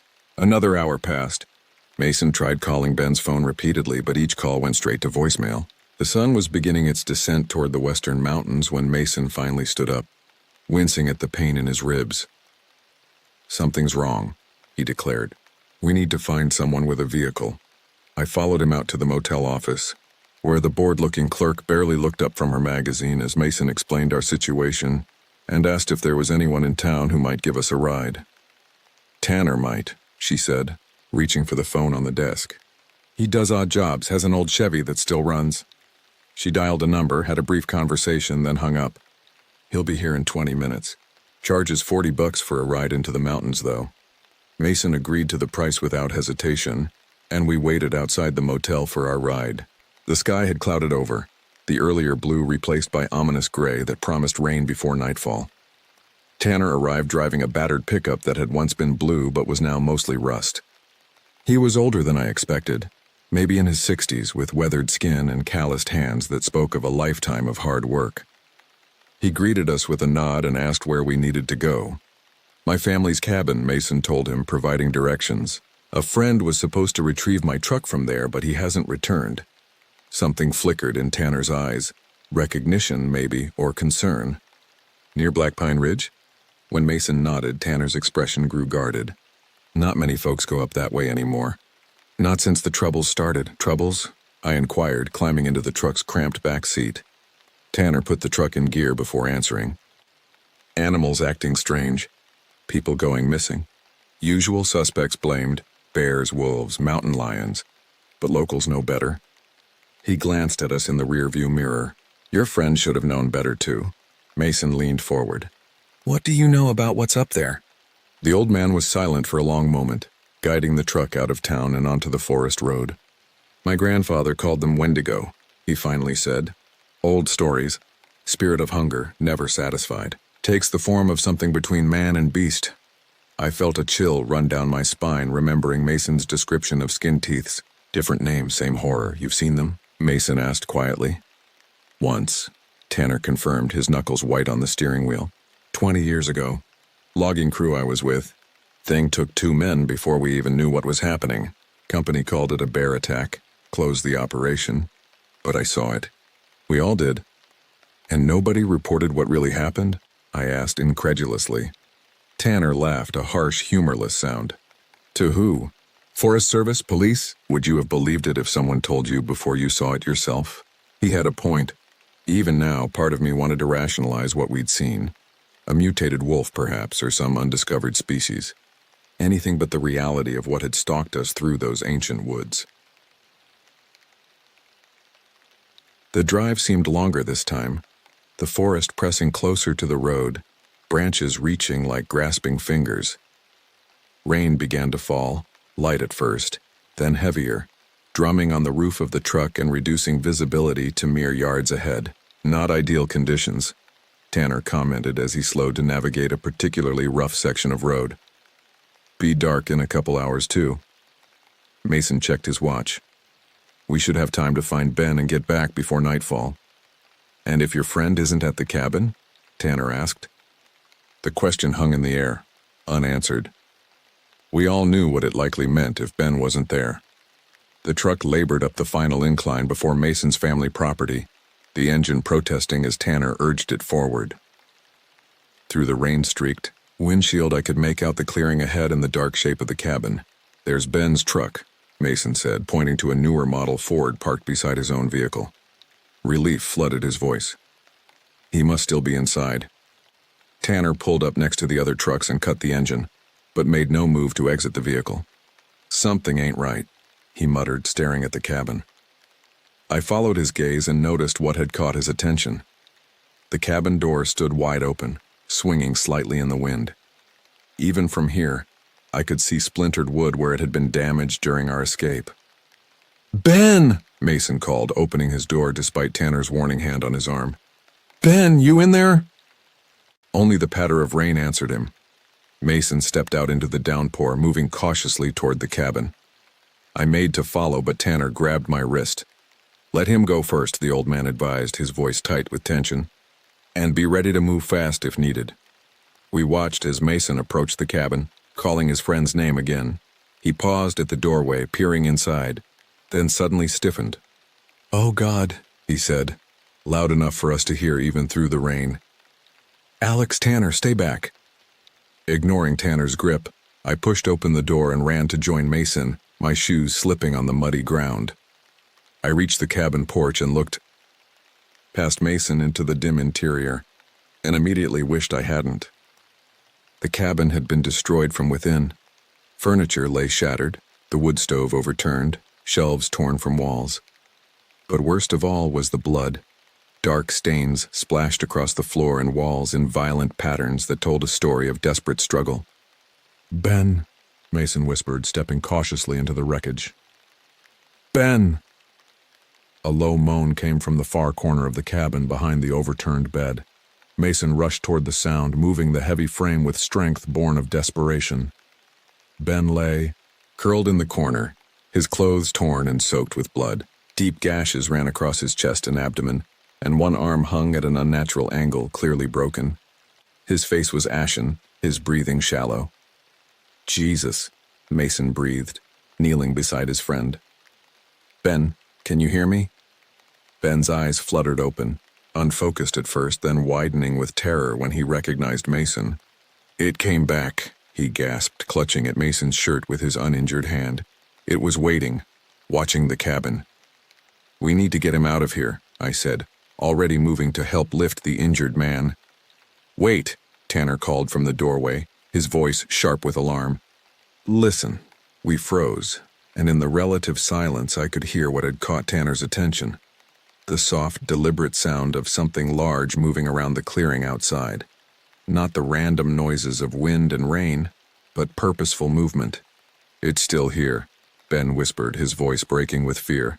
It never left. Mason's face hardened with determination. We need to get to the trucks, now.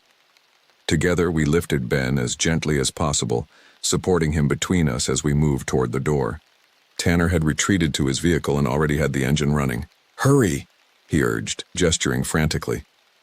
We were halfway across the clearing when a horrific howl split the air, louder even than the pounding rain. From the trees to our left emerged the nightmare creature from the previous day. The skin teeth, the Wendigo, whatever name best fit this abomination of nature. But it wasn't alone. A second creature, slightly smaller but no less terrifying, stepped from the forest on the opposite side of the clearing. And then a third, materializing like a shadow from behind Tanner's truck. They're hunting in a pack, Mason realized, his voice hollow with desperation. We were surrounded, caught in the open with nowhere to run. Ben moaned in pain and terror, nearly a dead weight between us now. Tanner gunned his engine, spinning the truck around to face the nearest creature. But before he could do more, the beast lunged. It hit the side of the truck with enough force to rock the vehicle on its wheels. Glass shattered as massive claws ripped through the driver's side window. Tanner's scream was cut brutally short, and then the truck was moving, dragged sideways by the creature's impossible strength, Tanner's body visible through the windshield as he was pulled into the waiting jaws. "The cabin!" I shouted, already turning back. "It's our only chance." We half-dragged, half-carried Ben back to the relative shelter of the damaged structure, Mason pushing the broken door shut behind us. It wouldn't hold against a determined attack, but it was better than nothing. "Help me with this," Mason ordered, already moving to shove the overturned wood stove against the door. Together we managed to barricade the entrance with what remained of the furniture. Ben lay where we'd placed him on the floor, his breathing increasingly labored. "They won't stop," he whispered. "Not until they have us all." Outside, the creatures circled the cabin, occasionally testing the walls and windows with powerful blows that made the entire structure shudder. They were toying with us again, I realized, savoring our fear, drawing out the hunt. "There has to be another way out," I insisted, searching the cabin for any escape route. "Mason, your family built this place. Is there anything? A cellar, a trapdoor, anything?" Mason's eyes widened. "The root cellar. It connects to an old mining tunnel. My grandfather showed me when I was a kid." He moved to the center of the cabin, pushing aside debris to reveal the trapdoor I'd noticed on our arrival. It might lead far enough away to give us a chance. Hope flared briefly, only to be extinguished, when one of the creatures slammed into the cabin wall with enough force to crack the logs. A clawed hand punched through the damaged wood, ripping away a section of wall large enough for the monster to begin forcing its way through. "Go," Mason shouted, grabbing his pack and helping Ben toward the trapdoor. "I'll hold them off." "With what?" I demanded, even as I pulled the heavy trapdoor open.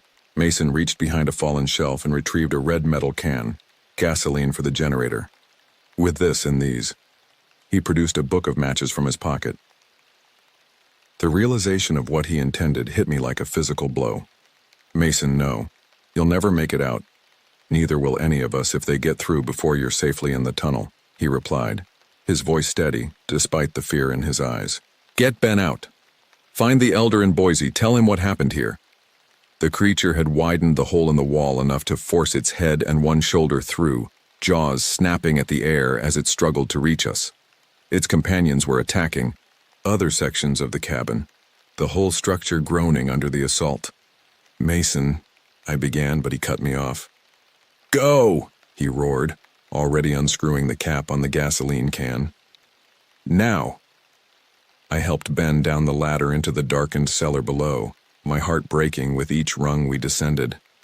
From above came the sound of liquid splashing, followed by Mason's voice, steady and defiant, challenging the creatures in their own language. A howl of pure human rage.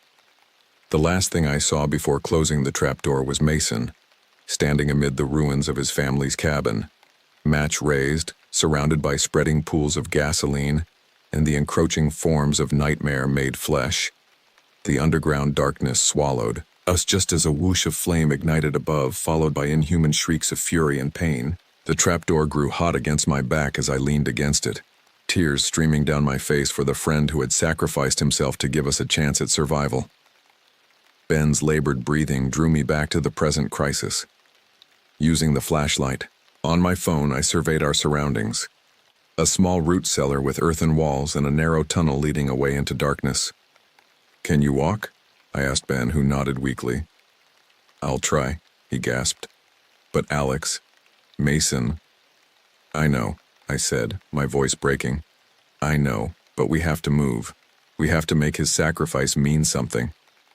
Supporting Ben as best I could, I led us, into the tunnel, away from the inferno that had once been Mason's cabin, away from the monsters that had claimed our friend. The passage was low and narrow, forcing us to stoop as we moved deeper into the mountain. Above us, muffled by earth and stone, came the continuous howls of the creatures, sounds of rage, hunger, and the promise of relentless pursuit. The tunnel stretched before us, a narrow path carved through living rock. My phone's flashlight created a weak bubble of illumination that barely penetrated the oppressive darkness. Every few steps I glanced back at the way we had come, expecting to see glowing eyes or the silhouettes of our pursuers.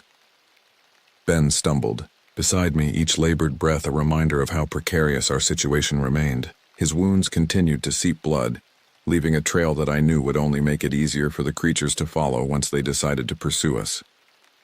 "How far does this tunnel go?" I asked, hoping to distract him from the pain.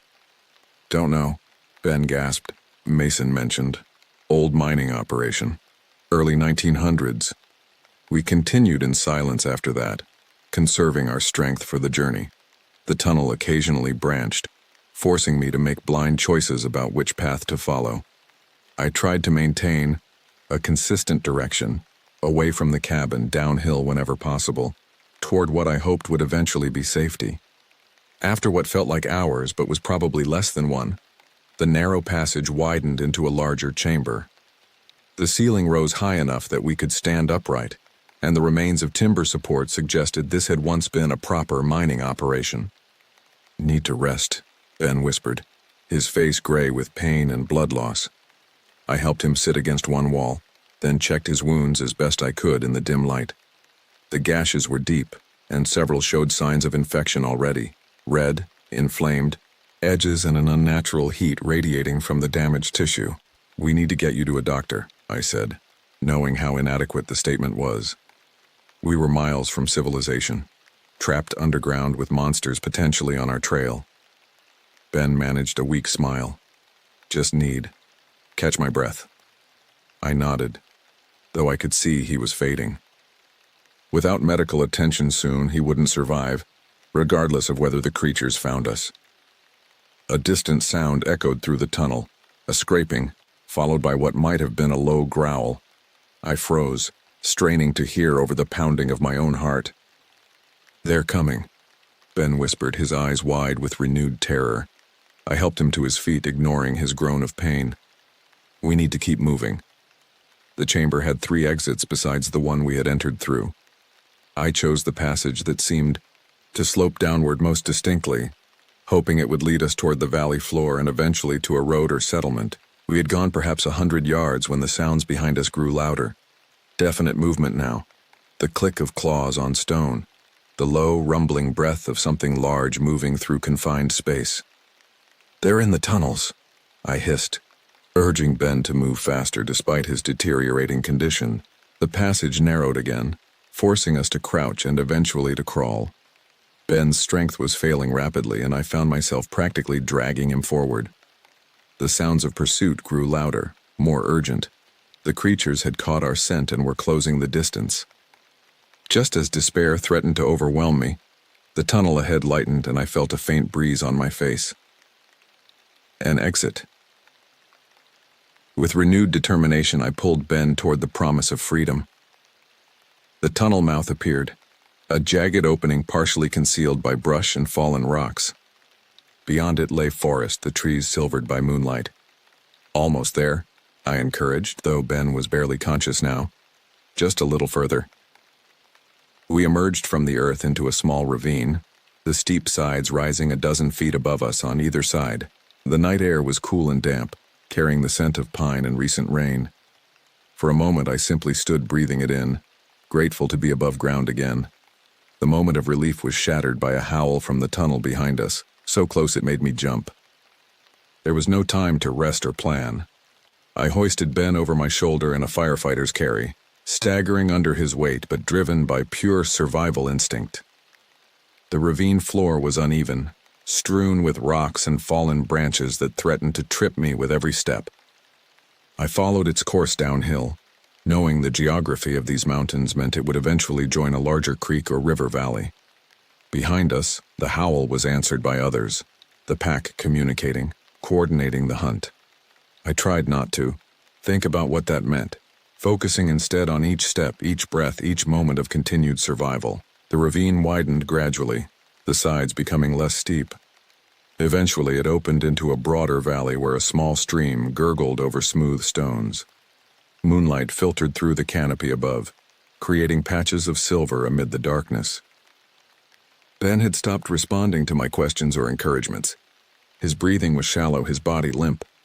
I knew I should stop and check his condition, but the sounds of pursuit drove me forward. The creatures were gaining on us, and our only hope lay in finding help or shelter before they caught up. I followed the stream, my steps splashing through the shallow water in hopes of confusing our scent trail. The forest around us was alive with normal night sounds, the hoot of an owl, the rustle of small creatures in the underbrush. But underneath it all was the more sinister noise of larger beings moving with purpose through the trees. A light appeared through the forest ahead. Artificial, steady, the unmistakable glow of human habitation. Hope surged through me, giving my exhausted body new strength. I altered course toward the light, no longer trying to be quiet or cautious. Speed was all that mattered now. The trees thinned, and suddenly I was stumbling into a cleared area. A small cabin stood before me, light spilling from its windows onto a neat front yard. A pickup truck was parked to one side, and smoke rose from the chimney. Signs of current occupation. "Help!" I shouted, my voice breaking with desperation. "Please help us!" The cabin door flew open and a figure appeared, silhouetted against the light from inside. A man raised what looked like a shotgun, pointing it in my direction. "Who's there?" he called, voice gruff with suspicion. "State your business." "Please," I gasped, staggering forward with Ben still draped over my shoulder. "My friend is hurt. We were attacked in the woods." The man lowered his weapon slightly, peering at us through the darkness. Attacked by what? Before I could answer, a howl rose from the forest behind us, closer than I had realized and filled with a terrible hunger. The man's posture changed instantly, tension radiating from every line of his body. "Get inside," he ordered, raising the shotgun again but aiming it past us toward the trees. Now. I didn't need to be told twice. I carried Ben the final few yards to the cabin, the man backing up to let us through the door before following and slamming it shut. Heavy bolts slid into place as he secured it. "Put him there," the man directed, nodding toward a worn couch against one wall. I laid Ben down as gently as possible, finally getting a good look at him in the proper light. His face was ashen, his clothes soaked with blood, both dried and fresh. The gashes across his chest were even worse than I'd feared, deep enough to expose muscle and in one place the white gleam of rib bone. "Jesus Christ," the man muttered, taking in Ben's condition. "What did this to him?"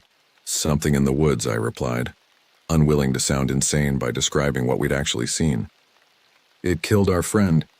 Would have killed us too if we hadn't escaped through an old mine tunnel." The man's weathered face showed no surprise, only grim recognition. "The old Mackenzie mine. Comes out about half a mile from here." He moved to a cabinet, retrieving a first aid kit. "These wounds need more than bandages, but it's a start." As he began cleaning and dressing Ben's injuries, I took stock of our surroundings. The cabin was small but well maintained, with a wood stove, a small kitchen area, and doors leading to what I presumed were a bedroom and bathroom. Rifles and shotguns hung on one wall alongside fishing gear and hunting trophies. "I'm Ray Dawson," the man said as he worked. "Retired forest ranger. Been living out here 15 years. "Alex," I replied. "My friend is Ben, the one who didn't make it was Mason." It was his family's cabin where we were staying. Ray's hands paused briefly. "Mason Brewer? The Brewer cabin up on Black Pine Ridge?" I nodded, surprised. "You knew him? Knew his grandfather better?" Ray said, resuming his first aid efforts. "Good man. Understood what lives in these mountains." A heavy silence fell between us, broken only by Ben's labored breathing and the occasional crackle from the wood stove. Outside, something moved past the window, a shadow darker than the night, massive and deliberate in its movements. "They followed you here," Ray observed, his voice unnaturally calm. "I'm sorry," I said, a fresh wave of guilt washing over me.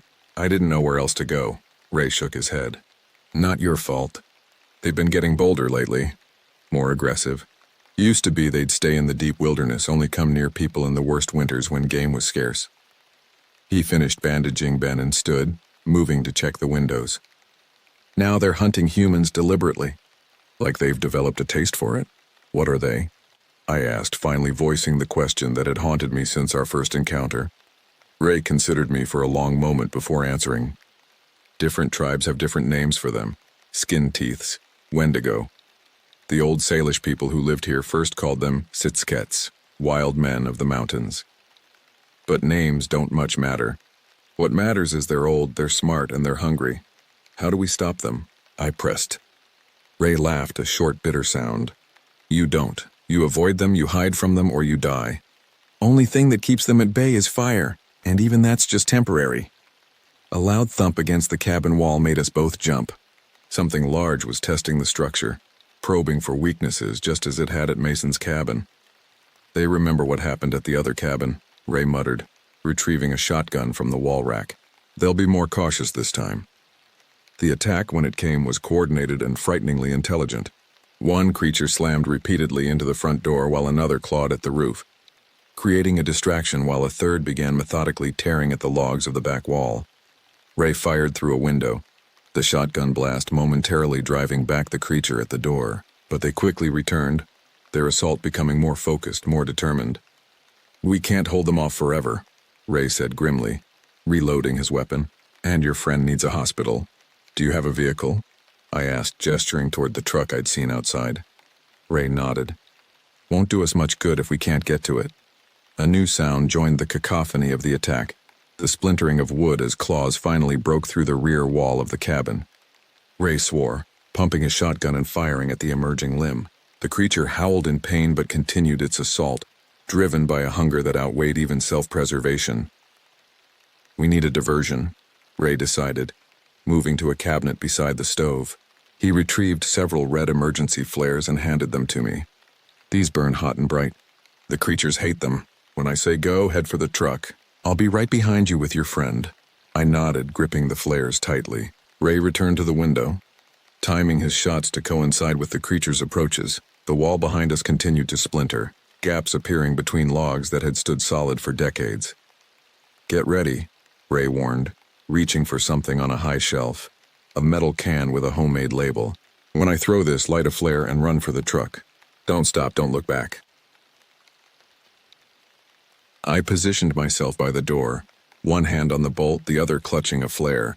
My heart hammered in my chest, each beat a countdown to what might be our final attempt at escape. Now, Ray shouted, hurling the can toward the damaged wall.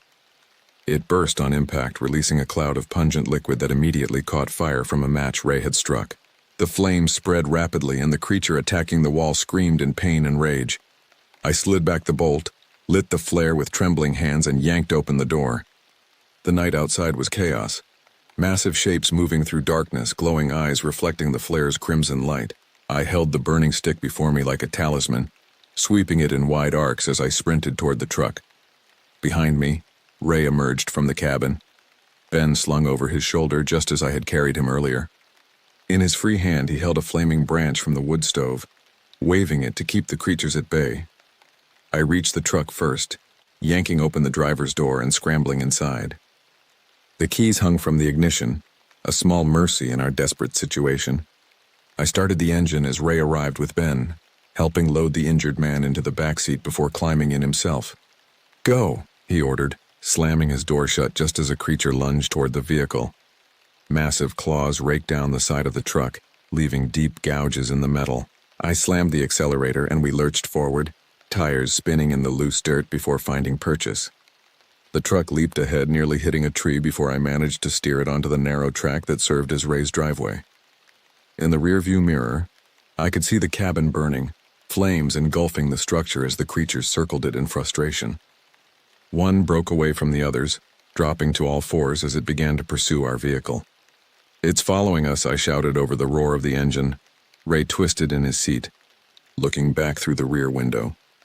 Just drive, he instructed, his voice steady despite the terror of our situation. Road gets better about a mile ahead. They're fast, but they can't outrun a truck on open ground. I focused on the rough track ahead, steering around potholes and fallen branches, pushing the truck as fast as I dared on the uneven surface. The headlights illuminated only a short distance ahead, leaving the rest in darkness that seemed to press against the vehicle from all sides. A heavy impact rocked the truck. The pursuing creature had caught up enough to swipe at the rear bumper. Ray swore, rolling down his window and leaning out with his shotgun. The blast was deafening in the confined space of the cab, but it had the desired effect. The creature fell back, momentarily stunned or wounded.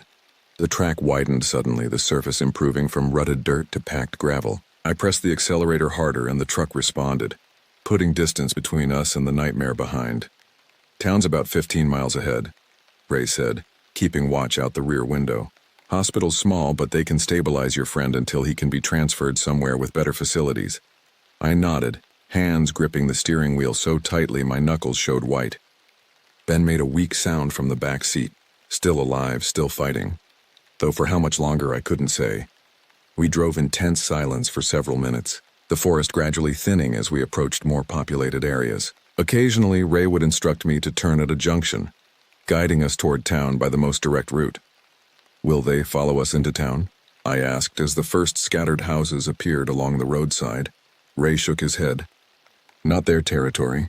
Too many people, too much light. They prefer the deep woods, places humans rarely go. But they're getting bolder," I reminded him, recalling his earlier words. "Yes," he admitted grimly, "and that worries me more than anything." The small hospital appeared ahead, a single-story building with an illuminated emergency entrance. I pulled up to the doors and honked repeatedly, drawing the attention of staff inside. Within moments, medical personnel were rushing out with a gurney. "Animal attack," Ray explained as they transferred Ben from the truck. "Multiple lacerations, significant blood loss, probable internal injuries."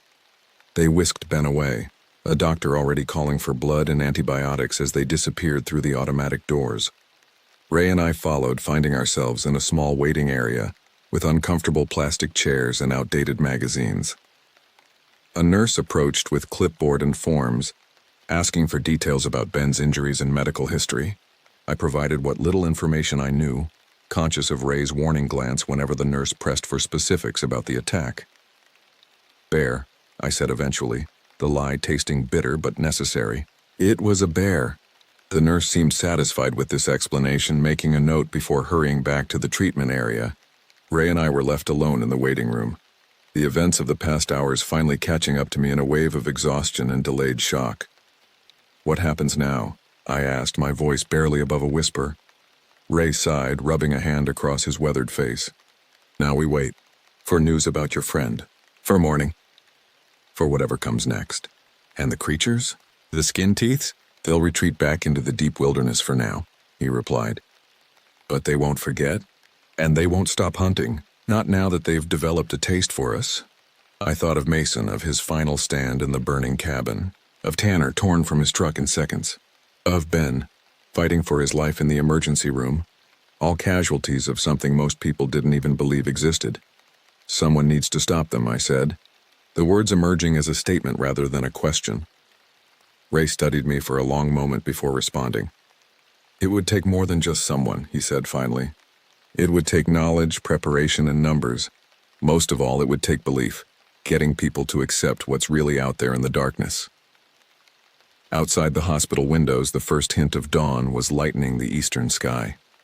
A new day was coming, but I knew the night would return, and with it, the creatures that had claimed my friend and nearly claimed me. "I believe," I said simply, "and I know others will too once they hear what happened." Ray nodded slowly, a flicker of something like hope crossing his lined face. "Then maybe there's a chance. A small one, but a chance nonetheless." We sat in silence after that, waiting for news of Ben, waiting for the sun to fully rise and push back the shadows. But even as daylight spread across the small town, I knew the darkness remained in the mountains beyond, patient, hungry, and watching for its next opportunity to feed. The hospital clock ticked steadily, marking minutes that stretched into hours. Sunrise brought a shift change at the facility, fresh-faced staff replacing the night crew who had worked to stabilize Ben. At some point, a sympathetic nurse brought us coffee in paper cups, scalding hot and bitter but welcome nonetheless. Just before 8, a doctor emerged from the treatment area, his surgical scrub stained with blood. Ray and I stood simultaneously, bracing for whatever news he brought. "Your friend is stable," the doctor began, fatigue evident in his voice. We've closed the worst of the lacerations and given him blood transfusions, but he's going to need more extensive care than we can provide here. We're arranging to have him airlifted to Spokane as soon as the weather clears. Relief washed through me, momentarily weakening my knees. He's going to make it? The doctor's expression remained cautious. He's young and strong, which helps. But those wounds... I've been practicing medicine in these mountains for 15 years, and I've never seen animal attacks like the ones I've treated these past few months. Ray and I exchanged glances, but neither of us contradicted the animal attack narrative. Can we see him? I asked. The doctor nodded. Briefly. He's heavily sedated but conscious. We followed him through swinging doors into a small treatment room where Ben lay surrounded by monitors and IV stands. His chest was wrapped in thick bandages, and his skin was unnaturally pale against the white hospital sheets. Despite the doctor's warning, his eyes were alert, finding us as we entered. Alex, he rasped, his voice barely audible. You made it. I moved to his bedside, careful not to disturb any of the equipment keeping him alive. We both did. They're going to fly you to Spokane soon, to a bigger hospital. Ben's eyes moved to Ray, questioning. Ray Dawson, I explained. He helped us. Saved us. Ben managed a weak nod of acknowledgement before his gaze returned to me. Mason? He asked, though I could tell from his expression that he already knew the answer. He didn't make it, I confirmed gently. He gave his life so we could escape. Ben closed his eyes briefly, grief passing across his features. When he looked at me again, there was a new intensity in his gaze. What were those things, Alex? They weren't animals. They weren't... I know, I said, glancing at the doctor who was reviewing Ben's chart nearby. We'll talk about it when you're stronger. Ben seemed to understand my reluctance to speak openly. He nodded slightly, then winced at the movement. Don't let them cover it up, he whispered. People need to know what's out there. I won't, I promised, squeezing his hand gently. Rest now. Focus on getting better. The doctor approached, checking Ben's vital signs. That's enough for now, he said firmly. He needs to conserve his strength for the transfer. We said our goodbyes, promising to visit Ben in Spokane once he was settled. As we left the treatment room, a commotion at the hospital's main entrance caught our attention. 2 sheriff's deputies were speaking with the receptionist, their expression serious. They'll want statements, Ray murmured, watching the officers, about what happened at my cabin at the Brewer place. What do we tell them? I asked, feeling suddenly trapped. The truth would sound insane, but lies felt like a betrayal of Mason's sacrifice. Ray considered this. As much of the truth as they can handle. Animal attacks. Multiple assailants. Leave out the details that would get us psychiatric evaluations rather than police reports. The deputies spotted us and approached, introducing themselves as Deputies Collins and Reeves. Their questions were initially straightforward. Our names, our relationship to the injured man, what had brought us to this remote area. Then came the harder questions about what had happened at Mason's cabin, and later at Ray's. Ray took the lead, describing a series of attacks by what he carefully termed unidentified predators, large, aggressive, and hunting in packs. He emphasized the destruction they had caused, the ferocity of their assaults, and their apparent targeting of human habitations. Not typical animal behavior, Deputy Collins noted, his pen hovering over his notepad. No, Ray agreed, not typical at all. And your friend, Mason Brewer, you believe he perished in the fire at his cabin? Deputy Reeves asked, directing the question to me. I nodded, throat tight with emotion. He stayed behind so we could escape. Created a diversion. We'll need to send a forensic team up there, Collins said to his partner. See if we can recover remains, determine cause of death. Good luck with that, Ray muttered. Place would have burned to the ground by now, and those things might still be in the area. The deputies exchanged glances, clearly skeptical of the threat Ray was describing. We'll coordinate with Forest Service and Fish and Wildlife, Collins said. If there are dangerous predators in the area, they need to be located and dealt with. After taking our contact information and instructing us not to leave town without checking in, the deputies departed. Ray and I stood in the hospital lobby, both aware that the authorities would find nothing they could explain or understand when they investigated the cabin sites. They won't believe it, I said quietly, not until they see for themselves, and by then, it might be too late for whoever they send up there. Ray replied grimly. We left the hospital and walked to a nearby diner. both of us desperately in need of real food and a chance to regroup. The small restaurant was busy with the breakfast crowd, locals starting their day with coffee and conversation, unaware of the horrors that lurked in the mountains surrounding their town. We claimed a booth in the corner, ordering coffee and the breakfast special without really looking at the menu. Ray seemed lost in thought, staring out the window at the mountains visible in the distance. "You mentioned someone in Boise," I said, recalling Mason's words before everything had gone so terribly wrong. "A Native American elder who might know more about these creatures." Ray nodded slowly. "Joseph Running Bear. He and Mason's grandfather were friends, studied the old stories together. If anyone knows how to fight these things, it would be Joseph. Then that's where I need to go next," I decided. "To Boise, to find this man." Ray studied me across the table. "You sure about that? You've survived 2 encounters with the skin teeths. Most people wouldn't tempt fate a 3rd time." "Mason died so we could escape and warn others," I replied, my resolve strengthening as I spoke. "I owe it to him to follow through with that. Besides," I added grimly, "these things are getting bolder, hunting humans deliberately. How long before they start coming down from the mountains into more populated areas?" Our food arrived, momentarily pausing the conversation. I realized suddenly how ravenous I was, my body demanding fuel after the ordeal of the past 24 hours. We ate in silence for several minutes before Ray spoke again.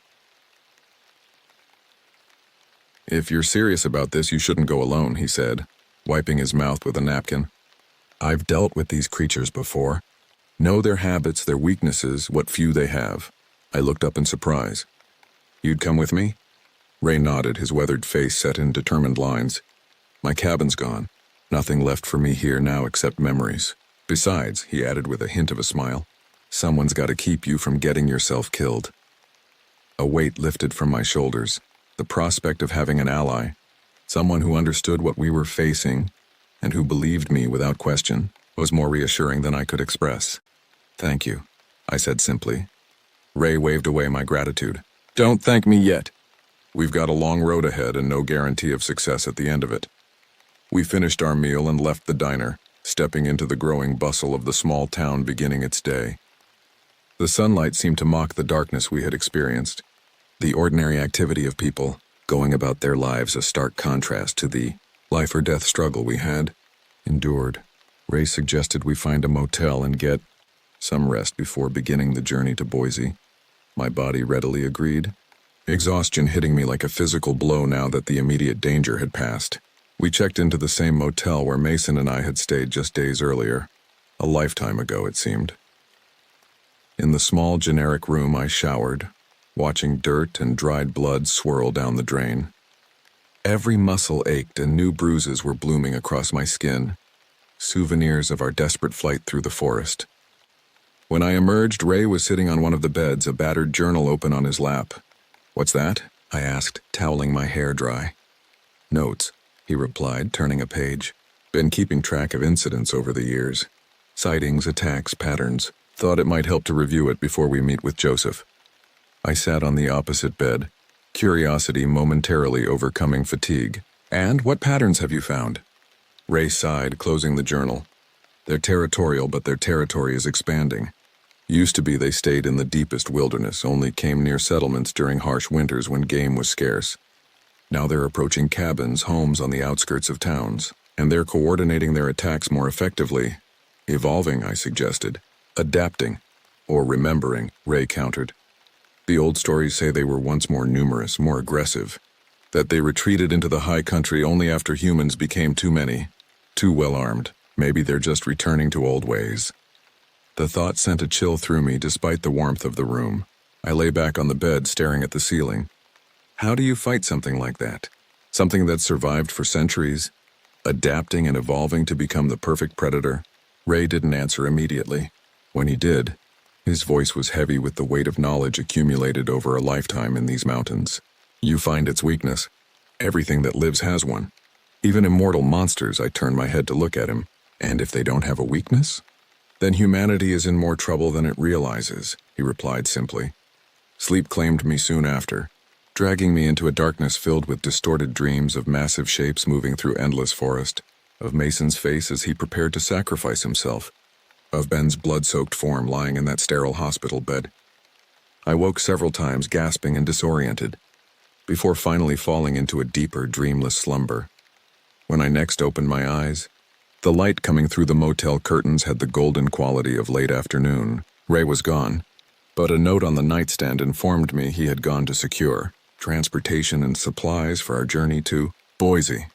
I dressed in clothes he had, apparently purchased for me, simple jeans and a flannel shirt that were close enough to my size to be comfortable. I ventured outside, blinking in the sunlight that seemed too bright, too normal after what we had experienced. The small town continued its routine existence, people going about their daily lives with no knowledge of the ancient predators that lurked in the mountains overlooking their homes.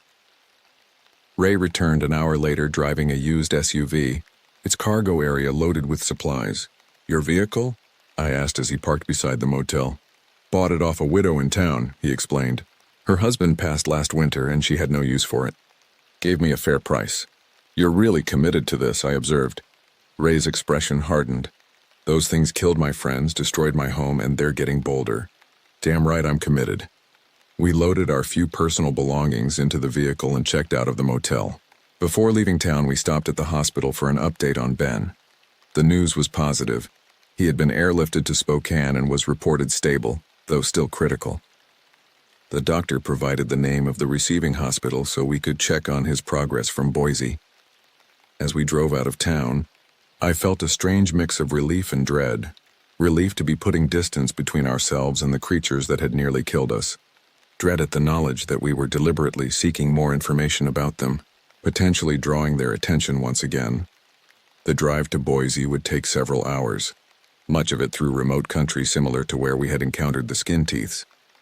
Neither of us mentioned it, but I noticed Ray checked the rearview mirror more often than necessary, and both of us grew tense whenever the road wound through particularly dense forest. "Tell me about Joseph running bear," I said as we crossed the state line into Idaho, the mountains gradually giving way to more open terrain. "How does he know about these creatures?" Ray kept his eyes on the road as he spoke. "Joseph is a keeper of stories. His people have lived in these mountains for thousands of years, long before European settlers arrived. They knew about the skin teeths, had ways of protecting themselves, rituals to keep the creatures at bay. And these rituals worked?" I asked skeptically. Ray shrugged. "The tribe survived, generation after generation in the same territories where these things hunted. Must have worked well enough. So why hasn't anyone used these methods since? Why aren't they common knowledge?" "Progress," Ray said, a hint of bitterness in his voice. "When settlers came, they dismissed the natives' warnings as superstition, thought their guns and civilization would protect them, and for a while maybe they did. The creatures retreated deeper into the wilderness, became less of an immediate threat. Until now," I finished. "Until now," Ray agreed grimly. We drove in silence after that, each lost in our own thoughts as the landscape changed around us. The sun set in a spectacular display of orange and purple, but the beauty was lost on me. Darkness meant vulnerability, a primal fear now etched into my consciousness. We reached Boise after nightfall, the city lights a welcome sight after hours on remote highways. Ray navigated to a modest motel on the outskirts, explaining that Joseph lived on the Nez Perce Reservation about an hour north of the city. "We'll rest tonight, find him tomorrow," Ray said as we checked in. "Better to approach him in daylight with clear heads." I didn't argue, my body still recovering from the ordeal of the past days. After a simple dinner at a nearby diner, we retired to our rooms, Ray promising to wake me early for the final leg of our journey. Sleep came easier than I expected, perhaps because of the relative safety of the city, or perhaps because my body had simply reached its limit. I dreamed again, but this time not of monsters and death. Instead, I saw Mason as he had been before our fateful trip, laughing, alive, unaware of the destiny that awaited him in his family's cabin. Morning arrived with Ray knocking on my door, already dressed and ready to depart. We ate breakfast at the same diner, then hit the road again, heading north toward the reservation. The drive took us through rolling hills and farmland, the landscape different from the dense forests where we had encountered the skin teeths. The reservation appeared ahead, marked by a simple sign. Ray seemed to know where he was going, navigating the network of roads with confidence until we reached a small house set apart from its neighbors, surrounded by a garden of native plants and herbs. "This is it," Ray said, parking in front. "Joseph's place." We approached the door, and before we could knock, it opened to reveal an elderly man with long silver hair tied back in a neat ponytail. His face was deeply lined, but his eyes were sharp and assessing as they moved from Ray to me and back again. "Raymond Dawson," he said, his voice surprisingly strong for his apparent age. "It has been many years." Ray nodded respectfully. "Too many, Joseph. I'm sorry it takes trouble to bring me to your door." Joseph's gaze shifted to me. "And you bring a new friend who carries the shadow of the Deep Ones upon him." A chill ran down my spine at his words. "Deep Ones?" "Another name for what you encountered," Ray explained. "Joseph, this is Alex. He and I are survivors of attacks by the Skin Teeths. His friend Mason Brewer wasn't so fortunate." Joseph's expression softened slightly. "William Brewer's grandson.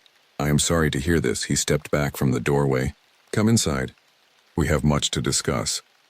The interior of Joseph's home was warm and comfortable, decorated with a mix of traditional Native American items and modern furnishings. He led us to a small sitting area and gestured for us to be seated while he prepared tea. When he returned with steaming mugs, he settled into an armchair across from us. "Tell me everything," he instructed. "Leave nothing out, no matter how strange it may seem." I began the story, starting with Mason's invitation to visit his cabin and proceeding through every terrifying detail of our encounters with the creatures. Joseph listened without interruption, his face revealing nothing of his thoughts. When I described Mason's sacrifice, a shadow of grief passed over the old man's features, but he remained silent. Ray added his part of the narrative, the attack on his cabin, our desperate escape to town, and our decision to seek Joseph's guidance. When we had finished, Joseph sat quietly for several minutes, staring into his mug as if the answers we sought might be found in the tea leaves. "They are growing bolder," he finally said, confirming what we already knew, moving beyond their traditional hunting grounds, coordinating their attacks with greater intelligence than they have shown in generations. "Why now?" I asked. "What's changed?" Joseph sighed, setting his mug aside. "Many things. The climate shifts changing the patterns of other game they would normally hunt. Human expansion into previously remote areas. And perhaps they simply sense weakness, opportunity. Can they be stopped?" Ray asked bluntly. Joseph's eyes met his. "Not easily. Not without cost." He rose and moved to a bookshelf, retrieving an old leather-bound volume. My ancestors recorded their knowledge of these creatures, passed down through countless generations. The Deep Ones, the Skin Teeths, they are ancient, perhaps as old as humanity itself. Natural predators of our kind, evolving alongside us. He opened the book, revealing pages of handwritten text in a language I didn't recognize, interspersed with detailed drawings. One illustration in particular caught my eye. A depiction of a creature exactly like those we had encountered, rendered with chilling accuracy. "According to our stories, they cannot be killed by ordinary means," Joseph continued. "Bullets may wound them, fire may drive them back, but they heal quickly and return, more cautious but no less determined." "So there's nothing we can do?" I asked, despair creeping into my voice. Joseph closed the book carefully. "I did not say that. There are methods, rituals developed over centuries of coexistence with these predators, ways to mark boundaries they will not cross to create safe havens against their hunting." "Like what?" Ray pressed. "Combinations of certain herbs and minerals that repel them when burned. Symbols carved into trees or posts at the perimeter of settlements. Animal sacrifices left at specific locations to satisfy their hunger without risking human lives." Joseph's expression was serious. "But these are temporary measures, not solutions. What about killing them?" I asked, permanently. Joseph studied me for a long moment. "There are stories of successful hunts, yes. Special weapons blessed by tribal shamans. Traps designed to hold them long enough for fire to do its work completely. But such hunts required many warriors, careful planning and acceptance that not all who participated would return." The gravity of what we were contemplating settled over the room like a physical weight. We were discussing hunting creatures that had survived centuries, perhaps millennia, adapting and evolving specifically to prey on humans.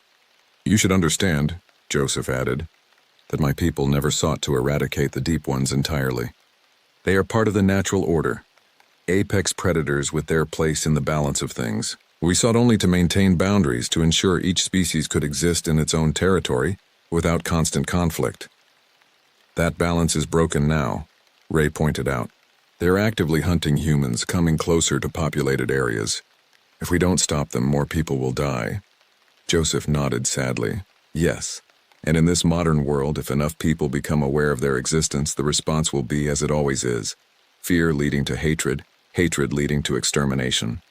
With modern weapons and technology, humanity could likely succeed where previous generations could not. Would that be so terrible? I asked, thinking of Mason's death, of Ben's horrific injuries. Joseph fixed me with a penetrating gaze. Every species that disappears leaves a hole in the web of life. The deep ones have been predators of humans for so long that we cannot know what their absence might mean. But more practically, he continued, hunting them would be dangerous beyond imagining. They are intelligent, patient, and utterly without mercy. They would recognize a coordinated effort to eliminate them and respond in kind. The implications were chilling, not isolated attacks on remote cabins, but coordinated assaults on towns, villages, perhaps even cities. A war between human and proto-human predators that would leave countless dead on both sides. So what do you suggest? Ray asked, his voice tight with frustration. Joseph considered the question carefully before responding. A middle path. Re-establish boundaries. Drive them back to their traditional territories using methods my ancestors developed. Create protected zones around human settlements that they will learn to avoid. And if that doesn't work? I pressed. If they continue to hunt humans despite these boundaries? Then more drastic measures may be necessary, Joseph acknowledged grimly. But let us try the wisdom of the ancients before reaching for modern weapons of destruction. He rose, moving to a cabinet from which he retrieved several small cloth bags and a rolled parchment. These contain herbs and minerals that repel the deep ones when burned, he explained, handing the bags to Ray. And this, he indicated the parchment, shows the symbols to be carved on boundary markers. Place them at intervals of 100 paces around the area you wish to protect. Ray accepted the items with reverence. Thank you, Joseph. Do not thank me yet, the old man cautioned. This is merely the beginning of a long and dangerous path. You will need allies, knowledge, and courage in equal measure. Mason's grandfather, I said suddenly, remembering. He knew about these creatures, too. Did he leave any records, any information that might help us? Joseph nodded slowly. William Brewer was a wise man who respected the old ways. He maintained a journal of his research and encounters with the skin teeths. If it survived the destruction of the cabin, it would be invaluable. Ray and I exchanged glances, both remembering the burning cabin where Mason had made his last stand. The chances of anything surviving that inferno seemed slim, but it was worth investigating once we returned to Montana. There's one more thing you should know, Joseph said, his voice dropping to nearly a whisper. The deep ones are not simply animals. They possess an intelligence that approaches our own. And some of the oldest stories suggest they once had their own culture, their own rituals. Some even speak of communication between our kinds in the distant past. This new information sent a chill through me. You're saying they're sentient, sapient? I am saying we do not fully understand what they are, Joseph replied carefully. And in our ignorance we should proceed with caution, respecting them as worthy adversaries rather than mere beasts to be hunted. We spoke for hours more, Joseph sharing what knowledge he had about the creature's habits, weaknesses, and history. By the time we prepared to leave, afternoon had turned to evening, and a plan was beginning to take shape. Not a solution, perhaps, but a starting point. I will return with you to Montana, Joseph announced as we gathered our things. These events have been foretold in our stories. It is time for me to take a more active role. Ray seemed surprised but grateful. We welcome your help, old friend. Joseph packed a small bag with surprising efficiency for a man of his years. Before departing, he performed a brief ritual, burning a small bundle of herbs and murmuring words in his native language. A prayer for protection during our journey, he explained. The drive back to Montana was tense but purposeful, our vehicle now carrying not just survivors but the beginnings of a response to the threat that had claimed Mason's life. Joseph sat in the back seat, occasionally consulting the ancient book he had brought with him, making notes in a small modern notebook. We should stop in Spokane, I suggested as we approached the city. Check on Ben, update him on what we've learned. Ray and Joseph agreed, and we detoured to the hospital where Ben had been transferred. We found him much improved, sitting up in bed and alert, though still clearly in pain from his injuries. Alex, he greeted me. genuine relief in his voice. "You came back." "Of course," I replied, taking a seat beside his bed while Ray and Joseph introduced themselves. "How are you feeling?" "Like I got mauled by a monster," Ben said with a weak attempt at humor. "Which you know is pretty accurate." His expression grew serious. "The police have been here asking questions. I stuck to the animal attack story, but I don't think they believe me entirely." "Probably not," Ray acknowledged, "but it buys us time." I explained to Ben what we had learned from Joseph, our plans to establish boundaries and push the creatures back into their traditional territories. Ben listened intently, asking occasional questions that revealed a sharp mind despite his ordeal. "I want to help," he said when I had finished. "When I'm out of here, I'm coming to find you." Part of me wanted to discourage him. He had already suffered so much. But I saw the determination in his eyes, the same resolve that had developed in me since witnessing Mason's sacrifice. "We'll need all the help we can get," I told him honestly. We stayed only long enough to ensure Ben had our contact information and to promise updates on our progress. The doctors estimated he would be released in another week, though full recovery would take months. Back on the road, heading toward the mountains where our nightmare had begun, I found myself reflecting on how much had changed in such a short time. Less than a week ago, I had been a normal person with normal concerns. Work, relationships, the mundane details of everyday life. Now I was part of something ancient and terrible. A conflict between humanity and its natural predators that had been playing out in remote wilderness for centuries. "Are we ready for this?" I asked Ray as the first peaks of the Montana mountains appeared on the horizon. "Are we really ready to face those things again?" "No," he replied honestly. "But ready or not, they're out there. And if we don't stand against them, who will?" Joseph spoke from the back seat, his voice carrying the weight of generations who had lived with this knowledge. "No one is ever ready to face the darkness. We simply choose whether to face it on our feet or on our knees."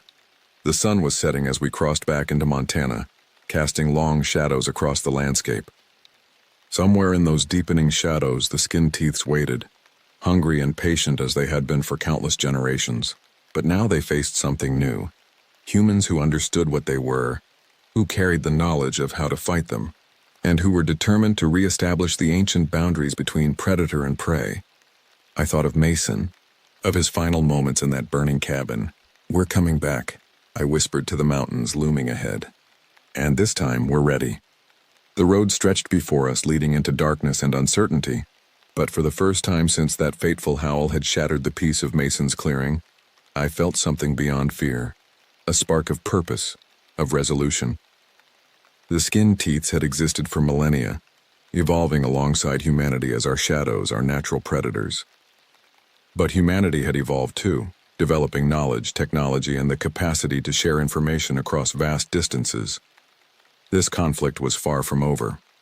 In many ways, it was just beginning. But as our vehicle carried us back toward the wilderness where monsters roamed, I realized that the outcome was no longer certain. The hunt had changed. The hunters had become the hunted, and I intended to make sure Mason's sacrifice had not been in vain. If you've made it all the way to the end, thank you so much for being here.